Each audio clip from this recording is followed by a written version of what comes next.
ਸ੍ਰੀ ਵਾਹਿਗੁਰੂ ਸਾਹਿਬ ਜੀ। ਚੌਪਈ ਸੁਨ ਕਰ ਸਰਬ ਲੋਕ ਕਿਸ ਮਾਏ, ਗੁਰ ਸਮਰੱਥ ਹੈ ਨਯੋ ਉਪਾਏ। ਉਠੇ ਪ੍ਰਭੂ ਚੇਤਨ ਦੇ ਲੇ ਨਾਲ, ਦੇਖਣ ਲਾਗੇ ਠਵਰ ਵਿਸਾਲ। ਚੌਪਈ ਸੁਨ ਕਰ ਸਰਬ ਲੋਕ ਤਿਸ ਮਾਏ। ਵਾਹਿਗੁਰੂ ਜੀ ਕਾ ਖਾਲਸਾ, ਵਾਹਿਗੁਰੂ ਜੀ ਕੀ ਫਤਿਹ। ਸਤਿਗੁਰਾਂ ਦੀ ਸਾਜੀ ਨਵਾਜੀ, ਗੁਰੂ ਪਿਆਰੀ, ਗੁਰੂ ਸਵਾਰੀ ਸਾਧ ਸੰਗਤ ਜੀ। ਜੁਗੋ ਜੁਗ ਅਟਲ ਗੁਰਤਾ ਗੱਦੀ ਤੇ ਸ਼ੁਭਾਇਮਾਨ, ਦਸਾਂ ਪਾਤਸ਼ਾਹੀਆਂ ਅਧਿਆਤਮਿਕ ਜੋਤ ਸਤਿਗੁਰੂ ਧੰਨ ਧੰਨ ਸਾਹਿਬ ਸ੍ਰੀ ਗੁਰੂ ਗ੍ਰੰਥ ਸਾਹਿਬ ਮਹਾਰਾਜ ਜੀ ਦੀ ਅਪਾਰ ਕਿਰਪਾ ਰਹਿਮਤ ਬਖਸ਼ਿਸ਼ ਹੋਈ ਹੈ। ਸਤਿਗੁਰੂ ਜੀ ਦੀ ਮਿਹਰ ਦਾ ਸਦਕਾ ਪਵਿੱਤਰ ਧਰਮ ਸਥਾਨ ਗੁਰਦੁਆਰਾ ਸ਼ਹੀਦ ਬਾਬਾ ਨਿਹਾਲ ਸਿੰਘ ਜੀ, ਸੰਤ ਬਾਬਾ ਹਰਨਾਮ ਸਿੰਘ ਜੀ ਨਗਰ ਤਲਣ ਵਿਖੇ ਸ਼ਾਮ ਦੇ ਦੀਵਾਨ ਦੇ ਵਿੱਚ ਹਾਜ਼ਰੀਆਂ ਭਰਨ ਦਾ ਮੌਕਾ ਮਿਲਿਆ ਹੈ। ਗੁਰੂ ਕੀ ਬਾਣੀ ਦਾ ਕੀਰਤਨ ਔਰ ਰਹਿਰਾਸ ਸਾਹਿਬ ਜੀ ਦੇ ਪਾਠ ਸੁਣ ਕੇ ਆਪ ਜੀ ਨੇ ਆਨੰਦ ਮਾਣਿਆ, ਲਾਹਾ ਪ੍ਰਾਪਤ ਕੀਤਾ ਹੈ। ਸਤਿਗੁਰੂ ਜੀ ਦੇ ਪਵਿੱਤਰ ਸਥਾਨਾਂ ਦੇ ਉੱਤੇ ਨਿੱਤਾ ਪ੍ਰਤੀ ਦੇ ਨਿਯਮ ਦੇ ਮੁਤਾਬਕ ਜੋ ਲੜੀਵਾਰ ਕਥਾ ਸ੍ਰੀ ਗੁਰਪ੍ਰਤਾਪ ਸੂਰਜ ਗ੍ਰੰਥ ਦੀ ਚੱਲ ਰਹੀ ਹੈ।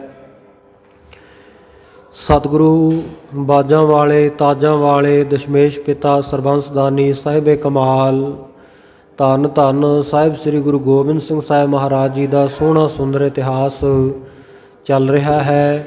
ਸਤਿਗੁਰੂ ਸੱਚੇ ਪਾਤਸ਼ਾਹ ਜੀ ਮਾਲਵੇ ਨੂੰ ਮਾਲੋ ਮਾਲ ਕਰਨ ਤੋਂ ਉਪਰੰਤ ਇੱਥੋਂ ਰੁਖਸਤ ਹੋ ਕੇ ਵੱਖ-ਵੱਖ ਪੜਾਵਾਂ ਦੇ ਉੱਤੋਂ ਹੁੰਦੇ ਹੋਏ ਪੁਸ਼ਕਰ ਪਹੁੰਚੇ ਹਨ। ਸੋ ਸਤਿਗੁਰ ਸੱਚੇ ਪਾਤਸ਼ਾਹ ਜੀ ਦੇ ਨਾਲ ਰਸਤੇ ਵਿੱਚ ਜਿਹੜੇ ਸਿੰਘ ਆ ਰਹੇ ਸੀ, ਉਹਨਾਂ ਵਿੱਚੋਂ ਭਾਈ ਡੱਲਾ ਸਿੰਘ ਰਾਤ ਦੇ ਹਨੇਰੇ ਵਿੱਚ ਸਤਿਗੁਰੂ ਨੂੰ ਬਿਨਾਂ ਦੱਸਿਆ ਭੱਜ ਗਿਆ। ਔਰ ਇਸੇ ਪ੍ਰਕਾਰ ਭਾਈ ਰਾਮ ਸਿੰਘ ਵੀ ਅੱਖ ਬਚਾ ਕੇ ਉਹ ਭੱਜ ਗਿਆ। ਰਸਤੇ ਵਿੱਚ 2 ਵਾਰ ਸਿੱਖ ਨੇ ਜਾ ਕੇ ਰੋਕਣ ਦੀ ਕੋਸ਼ਿਸ਼ ਕੀਤੀ ਗੁਰੂ ਬਚਨਾਂ ਮੁਤਾਬਕ, ਪਰ ਉਹ ਨਾ ਮੁੜਿਆ। ਸਤਿਗੁਰ ਸੱਚੇ ਪਾਤਸ਼ਾਹ ਨੇ ਆਖਿਆ ਭਾਈ ਦੁੱਖ ਪਾਉਣਗੇ। ਭਾਈ ਰਾਮ ਸਿੰਘ ਬੌਰਾ ਹੋ ਕੇ, ਕਮਲਾ ਹੋ ਕੇ ਘਰ ਦੀਆਂ ਕੰਧਾਂ ਨਾਲ ਟੱਕਰਾਂ ਮਾਰਦਾ ਹੋਇਆ ਇਸ ਲੋਕ ਤੋਂ ਪਰਲੋਕ ਗਮਨ ਕਰ ਗਿਆ। ਔਰ ਇਸੇ ਤਰ੍ਹਾਂ ਭਾਈ ਡੱਲਾ ਉਹ ਵੀ ਬਿਮਾਰੀ ਦੇ ਨਾਲ ਪੀੜਤ ਹੋ ਕੇ ਬਹੁਤ ਤਨ ਉਸਦਾ ਕਮਜ਼ੋਰ ਹੋਇਆ, ਇਹ ਵੀ ਚੜ੍ਹਾਈ ਕਰ ਗਿਆ। ਇਹਦੇ 2 ਪੋਤਰੇ, ਇੱਕ ਖੇਡਦੇ ਖੇਡਦੇ ਤੱਕਲਾ ਵੱਜ ਗਿਆ, ਦਿਲ ਦੇ ਵਿੱਚ ਛੇਕ ਹੋ ਗਿਆ, ਮੌਕੇ ਦੇ ਉੱਤੇ ਉਸ ਦੀ ਮੌਤ ਹੋਈ। ਦੂਸਰਾ ਪੋਤਾ ਸੀ ਜਿਹੜਾ, ਉਸ ਨੂੰ ਸ਼ੀਤਲਾ ਦੀ ਬਿਮਾਰੀ ਨੇ ਆ ਘੇਰਿਆ, ਸੋ ਉਹ ਵੀ ਇਸ ਦੁਨੀਆ ਤੋਂ ਜਾਂਦਾ ਰਿਹਾ।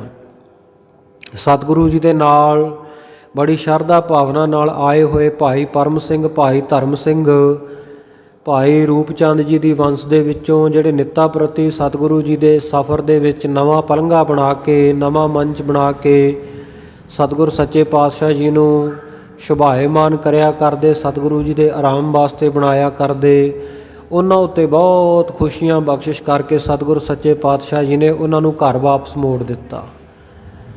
2 ਘੋੜੇ ਦਿੱਤੇ, ਕੀਮਤੀ ਸ਼ਸਤਰ ਦਿੱਤੇ, ਇਹਨਾਂ ਨੇ ਬੜੇ ਅਦਬ ਦੇ ਨਾਲ ਸਾਂਭ ਕੇ ਰੱਖ ਲਏ। ਸੀਸ ਦੇ ਉੱਤੇ ਵਸਤਰਾਂ ਨੂੰ, ਸੀਸ ਦੇ ਉੱਤੇ ਸ਼ਸਤਰਾਂ ਨੂੰ ਰੱਖਿਆ, ਘੋੜਿਆਂ ਨੂੰ ਹੱਥ ਦੇ ਵਿੱਚ ਵਾਗਾਂ ਫੜ ਕੇ ਗੁਰੂ ਕੀ ਬਖਸ਼ਿਸ਼ ਜਾਣ ਕੇ ਇਹਨਾਂ ਨੂੰ ਵਰਤਿਆ ਨਾ, ਸਗੋਂ ਸਾਂਭ ਸੰਭਾਲ ਕੇ ਸਤਿਕਾਰ ਦੇ ਸਹਿਤ ਆਪਣੇ ਨਾਲ ਗੁਰੂ ਸਾਹਿਬ ਜੀ ਤੋਂ ਖੁਸ਼ੀਆਂ ਲੈਂਦੇ ਹੋਏ ਵਿਦਾ ਹੋਏ।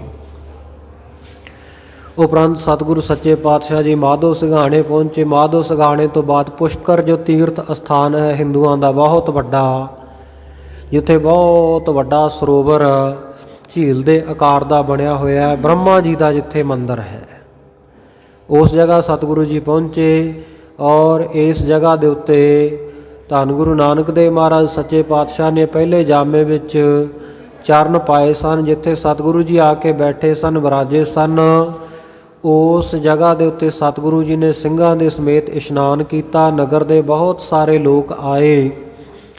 ਸਤਿਗੁਰੂ ਸੱਚੇ ਪਾਤਸ਼ਾਹ ਜੀ ਤੋਂ ਪੁੱਛਦੇ ਹਨ, ਇਸ ਅਸਥਾਨ ਦਾ ਜਿਹੜਾ ਮੁਖੀ ਚੇਤਨ ਬ੍ਰਾਹਮਣ ਸੀ ਉਸ ਦੇ ਨਾਲ ਆ ਕੇ ਸਤਿਗੁਰੂ ਜੀ ਨੂੰ ਨਮਸਕਾਰ ਕਰਕੇ ਪੁੱਛਦੇ, ਮਹਾਰਾਜ ਜਿਹੜਾ ਆ ਤੁਸੀਂ ਟੋਲਾ ਨਾਲ ਲਈ ਫਿਰਦੇ ਹੋ ਸਾਧੂ ਮੰਡਲੀ, ਸੋ ਇਸ ਤਰ੍ਹਾਂ ਦੇ ਭੇਖ ਵਾਲੇ ਸਾਧੂ ਮਹਾਤਮਾ ਅਸੀਂ ਪਹਿਲਾਂ ਕਦੇ ਨਹੀਂ ਦੇਖੇ। ਬਹੁਤ ਮਹਾਤਮਾ ਆਉਂਦੇ ਆ ਪਰ ਇਸ ਤਰ੍ਹਾਂ ਦਾ ਭੇਖ, ਇਸ ਤਰ੍ਹਾਂ ਦਾ ਪਹਿਰਾਵਾ ਅਸੀਂ ਪਹਿਲਾਂ ਕਿਸੇ ਦਾ ਨਹੀਂ ਡਿੱਠਾ। ਮਹਾਰਾਜ ਸੱਚੇ ਪਾਤਸ਼ਾਹ ਇਹ ਕੌਣ ਹਨ? ਸਤਿਗੁਰ ਸੱਚੇ ਪਾਤਸ਼ਾਹ ਜੀ ਕਹਿੰਦੇ ਇਹ ਸਾਡੇ ਖਾਲਸੇ ਹਨ। ਅਕਾਲ ਪੁਰਖ ਵਾਹਿਗੁਰੂ ਜੀ ਦੀ ਰਜ਼ਾ ਦੇ ਵਿੱਚ ਇਹ ਖਾਲਸਾ ਪ੍ਰਗਟ ਹੋਇਆ ਹੈ। ਹਾਲੇ ਥੋੜਾ ਹੈ, ਥੋੜੇ ਸਮੇਂ ਵਿੱਚ ਬਹੁਤ ਵੱਧ ਜਾਣਾ ਔਰ ਸਾਰੀ ਧਰਤੀ ਦੇ ਉੱਤੇ ਇਹਨਾਂ ਦਾ ਤੁਰਕਾਂ ਦਾ ਨਾਸ਼ ਕਰਕੇ ਇਹਨਾਂ ਦਾ ਰਾਜ ਕਾਇਮ ਹੋ ਜਾਣਾ ਹੈ। ਇਉਂ ਸਤਿਗੁਰ ਸੱਚੇ ਪਾਤਸ਼ਾਹ ਜੀ ਨੇ ਪੁਸ਼ਕਰ ਦੇ ਨਿਵਾਸੀਆਂ ਦੇ ਨਾਲ, ਬ੍ਰਾਹਮਣਾਂ ਬਾਣੀਆਂ ਨਗਰ ਨਿਵਾਸੀਆਂ ਦੇ ਨਾਲ ਇਹ ਬਚਨ ਕੀਤੇ। ਜਿਸ ਤਰ੍ਹਾਂ ਸਤਿਗੁਰ ਸੱਚੇ ਪਾਤਸ਼ਾਹ ਹੋਰ ਬਚਨ ਬਿਲਾਸ ਕਰਦੇ ਹਨ, ਆਓ ਇਤਿਹਾਸ ਦੀ ਲੜੀ ਨੂੰ ਅੱਗੇ ਜੋੜੀਏ। ਸਤਿਨਾਮ ਸ੍ਰੀ ਵਾਹਿਗੁਰੂ ਸਾਹਿਬ ਜੀ। ਚੌਪਈ ਸੁਨ ਕਰ ਸਰਬ ਲੋਕ ਬਿਸਮਾਈ। ਸਤਿਗੁਰੂ ਸੱਚੇ ਪਾਤਸ਼ਾਹ ਜੀ ਦੇ ਬਚਨ ਸੁਣ ਕੇ ਸਾਰੇ ਲੋਕ ਜਿਹੜੇ ਉਸ ਵੇਲੇ ਹਾਜ਼ਰ ਸਨ ਬੜੇ ਅਸਚਰਜ ਹੋਏ। ਗੁਰ ਸਮਰੱਥ ਹੈ ਨਯੋ ਉਪਾਏ। ਕਹਿਣ ਲੱਗੇ ਸਤਿਗੁਰੂ ਸਾਹਿਬ ਜੀ ਸਮਰੱਥ ਹਨ ਜਿਨ੍ਹਾਂ ਨੇ ਇਹ ਨਵਾਂ ਪੰਥ ਪੈਦਾ ਕੀਤਾ। ਉਠੇ ਪ੍ਰਭ ਚੇਤਨ ਦੇ ਨਾਲ। ਸਤਿਗੁਰ ਸੱਚੇ ਪਾਤਸ਼ਾਹ ਜੀ ਉੱਠੇ ਐ ਤੇ ਇਹ ਬ੍ਰਾਹਮਣ ਚੇਤਨ ਜਿਹੜਾ ਹੈ ਸਤਿਗੁਰੂ ਜੀ ਨੂੰ ਨਾਲ ਲੈ ਕੇ ਗਿਆ।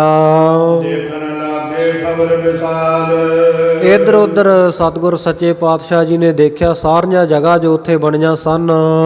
ਤੀਰਥ ਪਾਰ ਕਾਂਜ ਖਿਲਾਵਾ। ਤੀਰਥੋਂ ਪਾਰ ਪਾਰਲੇ ਪਾਸੇ ਜਾ ਕੇ ਜਗ੍ਹਾ ਦਿਖਾਈ।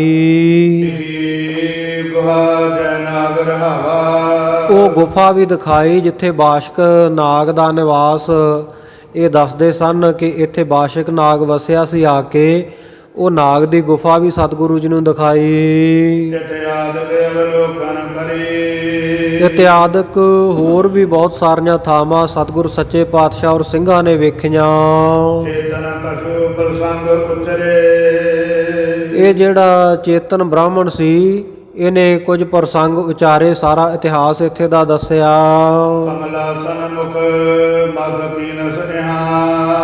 ਕਹਿਣ ਲੱਗਾ ਕਿ ਇਸ ਜਗ੍ਹਾ ਦੇ ਉੱਤੇ ਸਤਿਗੁਰੂ ਸੱਚੇ ਪਾਤਸ਼ਾਹ ਜੀਓ ਕਮਲ ਦੇ ਵਿੱਚ ਆਸਣ ਹੈ ਜਿਸ ਦਾ ਬ੍ਰਹਮਾ ਕਮਲ ਵਿੱਚ ਆਸਣ ਲਾ ਕੇ ਬਹਿੰਦਾ ਹੈ। ਕਹਿੰਦੇ ਉਸ ਨੇ ਇੱਕ ਵਾਰ ਇੱਥੇ ਬਹੁਤ ਭਾਰੀ ਜੱਗ ਕੀਤਾ ਤੇ ਉਹ ਜੱਗ ਦੇ ਵਿੱਚ ਜਿੱਥੇ ਹੋਰ ਬਹੁਤ ਲੋਕ ਪਹੁੰਚੇ, ਜੱਗ ਸ਼ੁਰੂ ਹੋਣ ਤੋਂ ਪਹਿਲਾਂ ਹੀ ਸ਼ਿਵ ਜੀ ਬੜਾ ਭਿਆਨਕ ਰੂਪ ਬਣਾ ਕੇ ਉੱਥੇ ਪਹੁੰਚ ਗਿਆ। ਇੰਨਾ ਭਿਆਨਕ ਰੂਪ ਬਣਾਇਆ ਹੋਇਆ, ਤਨ ਦੇ ਉੱਤੇ ਸਵਾਹ ਮਲੀ ਹੋਈ ਹੈ, ਜਟਾਂ ਖਿਲਾਰੀਆਂ ਹੋਈਆਂ, ਹੱਥ ਵਿੱਚ ਤਰਸ਼ੂਲ ਇੱਕ ਦੇ ਵਿੱਚ ਤੇ ਦੂਜੇ ਹੱਥ ਦੇ ਵਿੱਚ ਇੱਕ ਮਨੁੱਖੀ ਸਿਰ ਦੀ ਖੋਪੜੀ ਫੜ ਕੇ ਆਇਆ। ਜਦੋਂ ਬ੍ਰਹਮਾ ਨੇ ਵੇਖਿਆ ਵੀ ਮੈਂ ਤਾਂ ਇੱਥੇ ਇੰਨਾ ਪਵਿੱਤਰ ਕਾਜ ਕਰਨ ਲੱਗਿਆ, ਚੰਗਾ ਕੰਮ ਕਰਨ ਲੱਗਿਆ, ਯੱਗ ਕਰਨ ਲੱਗਿਆ, ਆਹ ਕਿਹੜਾ ਸਾਧ ਆ ਗਿਆ ਇਹੋ ਜਿਹਾ ਮਾੜਾ ਭੇਸ ਬਣਾ ਕੇ ਹੱਥ ਵਿੱਚ ਖੋਪੜੀ ਫੜੀ ਫਿਰਦਾ। ਸੋ ਇਹੋ ਜਿਹਾ ਭੇਖ ਦੇਖ ਕੇ ਬ੍ਰਹਮਾ ਨੇ ਉਸ ਨੂੰ ਝਿੜਕਿਆ। ਕਹਿਣ ਲੱਗਾ ਜਾ ਸਾਧਾ ਤੂੰ ਕੌਣ ਆ ਗਿਆ ਇੱਥੇ? ਪਹਿਲਾਂ ਹੀ ਜੱਗ ਤੋਂ ਜੱਗ ਹਲੇ ਸ਼ੁਰੂ ਨਹੀਂ ਹੋਇਆ ਤੇ ਆ ਭੈੜੀ ਜੀ ਸ਼ਕਲ ਬਣਾ ਕੇ ਇੱਥੇ ਆ ਗਿਆ, ਭੈੜਾ ਭੇਖ ਹੱਥ ਵਿੱਚ ਖੋਪੜੀ ਫੜ ਕੇ ਆ ਕੇ, ਜਾਣਿਆ ਨਾ ਵੀ ਇਹ ਸ਼ਿਵਜੀ ਭਗਵਾਨ ਹੈ। ਕਹਿਣ ਲੱਗਾ ਕਿ ਤੂੰ ਇਸ ਤਰ੍ਹਾਂ ਦਾ ਭਿਆਨਕ ਰੂਪ ਬਣਾ ਕੇ ਆ ਗਿਆ। ਜੱਗ ਦੇ ਵਿੱਚ ਇਹੋ ਜਿਹਾ ਨਹੀਂ ਕਰਨਾ ਬਣਾਉਂਦਾ, ਤੈਨੂੰ ਚੰਗਾ ਨਹੀਂ ਇਹ ਜੱਗ ਦੇ ਵਿੱਚ ਇਸ ਤਰ੍ਹਾਂ ਦਾ ਭੇਖ ਬਣਾ ਕੇ ਆਉਣਾ। ਉਸ ਵੇਲੇ ਸ਼ਿਵ ਜੀ ਇੱਕਦਮ ਗੁੱਸੇ ਦੇ ਵਿੱਚ ਆਏ ਤੇ ਉਹ ਜਿਹੜੀ ਖੋਪੜੀ ਹੱਥ ਵਿੱਚ ਫੜੀ ਹੋਈ ਸੀ ਨਾ ਹੇਠਾਂ ਮਾਰ ਕੇ ਭੰਨ ਦਿੱਤੀ।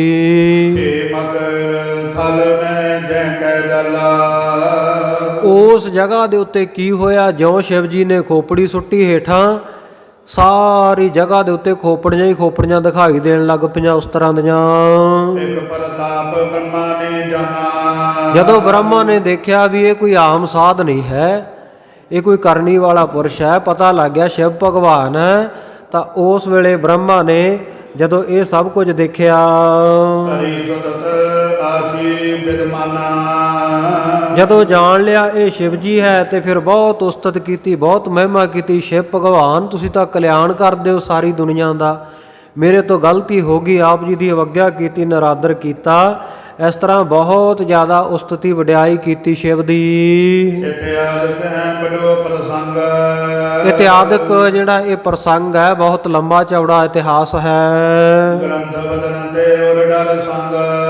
ਭਾਈ ਸੰਤੋਖ ਸਿੰਘ ਜੀ ਕਹਿੰਦੇ ਮੈਂ ਲਿਖ ਸਕਦਾ ਸੀ, ਪਰ ਮੈਂ ਲਿਖਦਾ ਨਹੀਂ, ਕਿਉਂਕਿ ਗ੍ਰੰਥ ਮੇਰਾ ਪਹਿਲਾਂ ਹੀ ਬਹੁਤ ਵੱਡਾ ਹੋ ਗਿਆ, ਇਸ ਕਰਕੇ ਗ੍ਰੰਥ ਕਿਤੇ ਹੋਰ ਨਾ ਵੱਧ ਜਾਵੇ, ਇਸ ਡਰੋਂ ਮੈਂ ਲਿਖਿਆ ਨਹੀਂ ਹੈ। ਬਰਨੋ ਸਰੋਤਾ ਸਭ ਜਾਨੋ। ਇਹ ਸਰੋਤੇ ਜਨੋ ਜਾਣ ਲਓ, ਇਸੇ ਕਰਕੇ ਮੈਂ ਸਾਰਾ ਵਰਣਨ ਨਹੀਂ ਕੀਤਾ। ਬਾਜਤ ਪ੍ਰਾਪਤ ਪੂਰਨ ਕਰਨੋ। ਸੋ ਮੈਂ ਚਾਹੁੰਦਾ ਹਾਂ, ਮੇਰੇ ਮਨ ਦੀ ਇਹ ਇੱਛਾ ਹੈ ਕਿ ਇਹ ਗੁਰੂ ਸਾਹਿਬ ਜੀ ਦਾ ਇਤਿਹਾਸ ਜਿਹੜਾ ਮੈਂ ਜਲਦੀ ਜਲਦੀ ਸੰਪੂਰਨ ਕਰ ਦੇਵਾਂ, ਕਿਉਂਕਿ ਖਾਲਸਾ ਜੀ ਭਾਈ ਸੰਤੋਖ ਸਿੰਘ ਜੀ ਉਹ ਵੀ ਗੁਰੂ ਕੇ ਬ੍ਰਹਮ ਗਿਆਨੀ ਸਿੱਖ ਸਨ। ਇਹਨਾਂ ਨੂੰ ਪਤਾ ਲੱਗ ਗਿਆ ਕਿ ਮੇਰੀ ਆਰਜਾ ਜਿਹੜੀ ਖਤਮ ਹੋ ਗਈ ਹੈ, ਪਰ ਸ੍ਰੀ ਗੁਰਪ੍ਰਤਾਪ ਸੂਰਜ ਗ੍ਰੰਥ ਬਹੁਤ ਸਾਰਾ ਲਿਖਣ ਵਾਲਾ ਰਹਿੰਦਾ ਸੀ। ਇਹਨਾਂ ਨੇ ਫਿਰ ਕਲਗੀਧਰ ਸਤਿਗੁਰ ਪਾਤਸ਼ਾਹ ਜੀ ਦੇ ਚਰਨਾਂ ਦੇ ਵਿੱਚ ਵਾਹਿਗੁਰੂ ਦੇ ਅਰਦਾਸ ਬੇਨਤੀ ਕੀਤੀ ਕਿ ਸਤਿਗੁਰੂ ਜੀ, ਆਪ ਜੀ ਦਾ ਇਤਿਹਾਸ ਲਿਖਣ ਦੀ ਸੇਵਾ ਮੈਂ ਕਰ ਰਿਹਾ ਹਾਂ, ਤੇ ਆਪ ਜੀ ਮੈਨੂੰ ਸਮਾਂ ਹੋਰ ਦਿਓ ਇਹ ਦੁਨੀਆ ਉੱਤੇ ਰਹਿਣ ਦਾ, ਤਾਂ ਕਿ ਜਿਸ ਕਾਰਜ ਨੂੰ ਆਰੰਭਿਆ ਆਪ ਜੀ ਦੇ ਇਤਿਹਾਸ ਨੂੰ ਮੈਂ ਸੰਪੂਰਨ ਲਿਖ ਸਕਾਂ। ਫਿਰ ਇਹਦੀ ਬੇਨਤੀ ਵਾਹਿਗੁਰੂ ਦੇ ਦਰ ਪ੍ਰਵਾਨ ਹੋਈ। 1 ਸਾਲ ਉਮਰ ਭਾਈ ਸਾਹਿਬ ਭਾਈ ਸੰਤੋਖ ਸਿੰਘ ਜੀ ਨੂੰ ਹੋਰ ਮਿਲ ਗਈ ਸੀ, ਔਰ ਭਾਈ ਸਾਹਿਬ ਭਾਈ ਸੰਤੋਖ ਸਿੰਘ ਇੱਕੋ ਇੱਕ ਐਸੇ ਕਵੀ ਹੈ ਖਾਲਸਾ ਜੀ, ਜਿਨ੍ਹਾਂ ਨੇ ਸਤਿਗੁਰੂ ਸਾਹਿਬ ਜੀ ਦਾ ਸਾਰਾ ਜੀਵਨ ਇਤਿਹਾਸ ਬਹੁਤ ਵਿਸਥਾਰ ਨਾਲ ਲਿਖਿਆ। ਨਹੀਂ ਬਾਕੀ ਕਿਸੇ ਨੂੰ ਹੋਰ ਸਮਾਂ ਪ੍ਰਾਪਤ ਨਹੀਂ ਹੋਇਆ ਇੰਨਾ ਗੁਰ ਇਤਿਹਾਸ ਨੂੰ ਸੰਪੂਰਨ ਲਿਖ ਸਕੇ। ਸਤਿਗੁਰੂ ਜੀ ਦੇ ਚਰਨਾਂ ਦੇ ਵਿੱਚ ਇਹ ਭਾਈ ਸਾਹਿਬ ਭਾਈ ਸੰਤੋਖ ਸਿੰਘ ਜੀ ਕਹਿੰਦੇ ਮੇਰੀ ਇਹ ਇੱਛਾ ਹੈ ਕਿ ਮੈਂ ਇਹ ਸਾਰਾ ਇਤਿਹਾਸ ਲਿਖ ਕੇ ਸਿੱਖਾਂ ਦੇ ਸਪੁਰਦ ਕਰ ਜਾਵਾਂ। ਫਿਰ ਉਹ 1 ਸਾਲ ਦੇ ਵਿੱਚ ਭਾਈ ਸਾਹਿਬ ਭਾਈ ਸੰਤੋਖ ਸਿੰਘ ਨੇ ਇਹ ਸਾਰਾ ਗੁਰ ਇਤਿਹਾਸ ਲਿਖਿਆ, 14 ਦੀਆਂ 14 ਜਿਲਦਾਂ, ਔਰ ਸ੍ਰੀ ਅਕਾਲ ਤਖਤ ਸਾਹਿਬ ਜਾ ਕੇ ਭੇਟ ਕਰ ਦਿੱਤਾ। ਆਖਿਆ ਇਹ ਪੰਥ ਦੀ ਅਮਾਨਤ ਹੈ, ਇਸ ਦੇ ਵਿੱਚ ਮੇਰੇ ਤੋਂ ਲਿਖਦੇ ਤੋਂ ਗਲਤੀਆਂ ਵੀ ਹੋਈਆਂ ਹੋਣਗੀਆਂ, ਬਹੁਤ ਕੁਝ ਰਹਿ ਵੀ ਗਿਆ ਹੋਵੇਗਾ, ਬਹੁਤ ਕੁਝ ਮੈਂ ਆਪਣੇ ਮਨ ਦੀ ਮੱਤ ਮੁਤਾਬਕ ਵੀ ਲਿਖ ਦਿੱਤਾ ਹੋਵੇਗਾ। ਇਸ ਕਰਕੇ ਖਾਲਸਾ ਪੰਥ ਕੋਲੇ ਸ੍ਰੀ ਅਕਾਲ ਤਖਤ ਸਾਹਿਬ ਦੇ ਕੋਲ ਇਹ ਪੂਰਾ ਅਧਿਕਾਰ ਹੈ। ਜਿੱਥੋਂ ਕਿਤੇ ਕੋਈ ਊਣਤਾਈ ਲੱਗੇ, ਜਿੱਥੋਂ ਕਿਤੇ ਕੋਈ ਕਮੀ ਲੱਗੇ, ਇਸ ਨੂੰ ਵਿਦਵਾਨ ਜਨ ਸ੍ਰੀ ਅਕਾਲ ਤਖਤ ਸਾਹਿਬ ਦੀ ਛਤਰ ਛਾਇਆ ਦੇ ਹੇਠ ਸੋਧ ਲੈਣ। ਔਰ ਬਹੁਤ ਜਗ੍ਹਾ ਦੇ ਉੱਤੇ ਐਸਾ ਹੋਇਆ ਵੀ ਹੈ, ਕਿਉਂਕਿ ਸੁਭਾਵਿਕ ਹੈ ਇੰਨਾ ਵੱਡਾ ਇਤਿਹਾਸ ਲਿਖਣਾ, ਉਹ ਵੀ ਇੰਨੀ ਛੰਦਾਬੰਦੀ ਵਿੱਚ ਔਰ ਇਤਨਾ ਵਿਸਤਾਰ ਪੂਰਵਕ, ਬਹੁਤ ਗੱਲਾਂ ਰਹਿ ਜਾਂਦੀਆਂ। ਔਰ ਭਾਈ ਸਾਹਿਬ ਜੀ ਜਦੋਂ ਇਹ ਇਤਿਹਾਸ ਲਿਖਾਉਂਦੇ ਸੀ, ਬਹੁਤ ਸਾਰੇ ਲਿਖਾਰੀ ਲਿਖਣ ਵਾਸਤੇ ਲਾਏ ਹੁੰਦੇ ਸੀ। ਭਾਈ ਸਾਹਿਬ ਬੋਲਦੇ, ਛੰਦਾਬੰਦੀ ਕਰਦੇ ਜਾਂਦੇ, ਲਿਖਾਰੀ ਲਿਖਦੇ ਜਾਂਦੇ, ਤੇ ਹੋ ਸਕਦਾ ਵੀ ਉਹਨਾਂ ਵਿੱਚੋਂ ਕਈ ਅਨਮਤੀ ਵੀ ਹੋਣ, ਜਾਂ ਮਨਮਤ ਦੀਆਂ ਗੱਲਾਂ ਉਹਨਾਂ ਨੇ ਆਪਣੇ ਕੋਲੋਂ ਲਿਖ ਦਿੱਤੀਆਂ ਹੋਣ, ਕਿਉਂਕਿ ਇੱਕ ਬੰਦਾ ਬੋਲਦਾ ਜਾ ਰਿਹਾ, ਦੂਜਾ ਲਿਖਦਾ ਜਾ ਰਿਹਾ, ਇੰਨ ਬਿਨ ਤਾਂ ਸਭ ਕੁਝ ਨਹੀਂ ਲਿਖਿਆ ਗਿਆ ਹੋਣਾ ਨਾ, ਵਿਚਕਾਰ ਪੜ੍ਹਦਾ ਹੁੰਦਾ ਸੀ। ਇੱਦਾਂ ਉਹ ਲਿਖਾਉਂਦੇ, ਉਹ ਲਿਖਦੇ ਜਾਂਦੇ ਪਰਦੇ ਅੰਦਰ ਬਹਿ ਕੇ। ਸੋ ਇਸ ਕਰਕੇ ਜੇਕਰ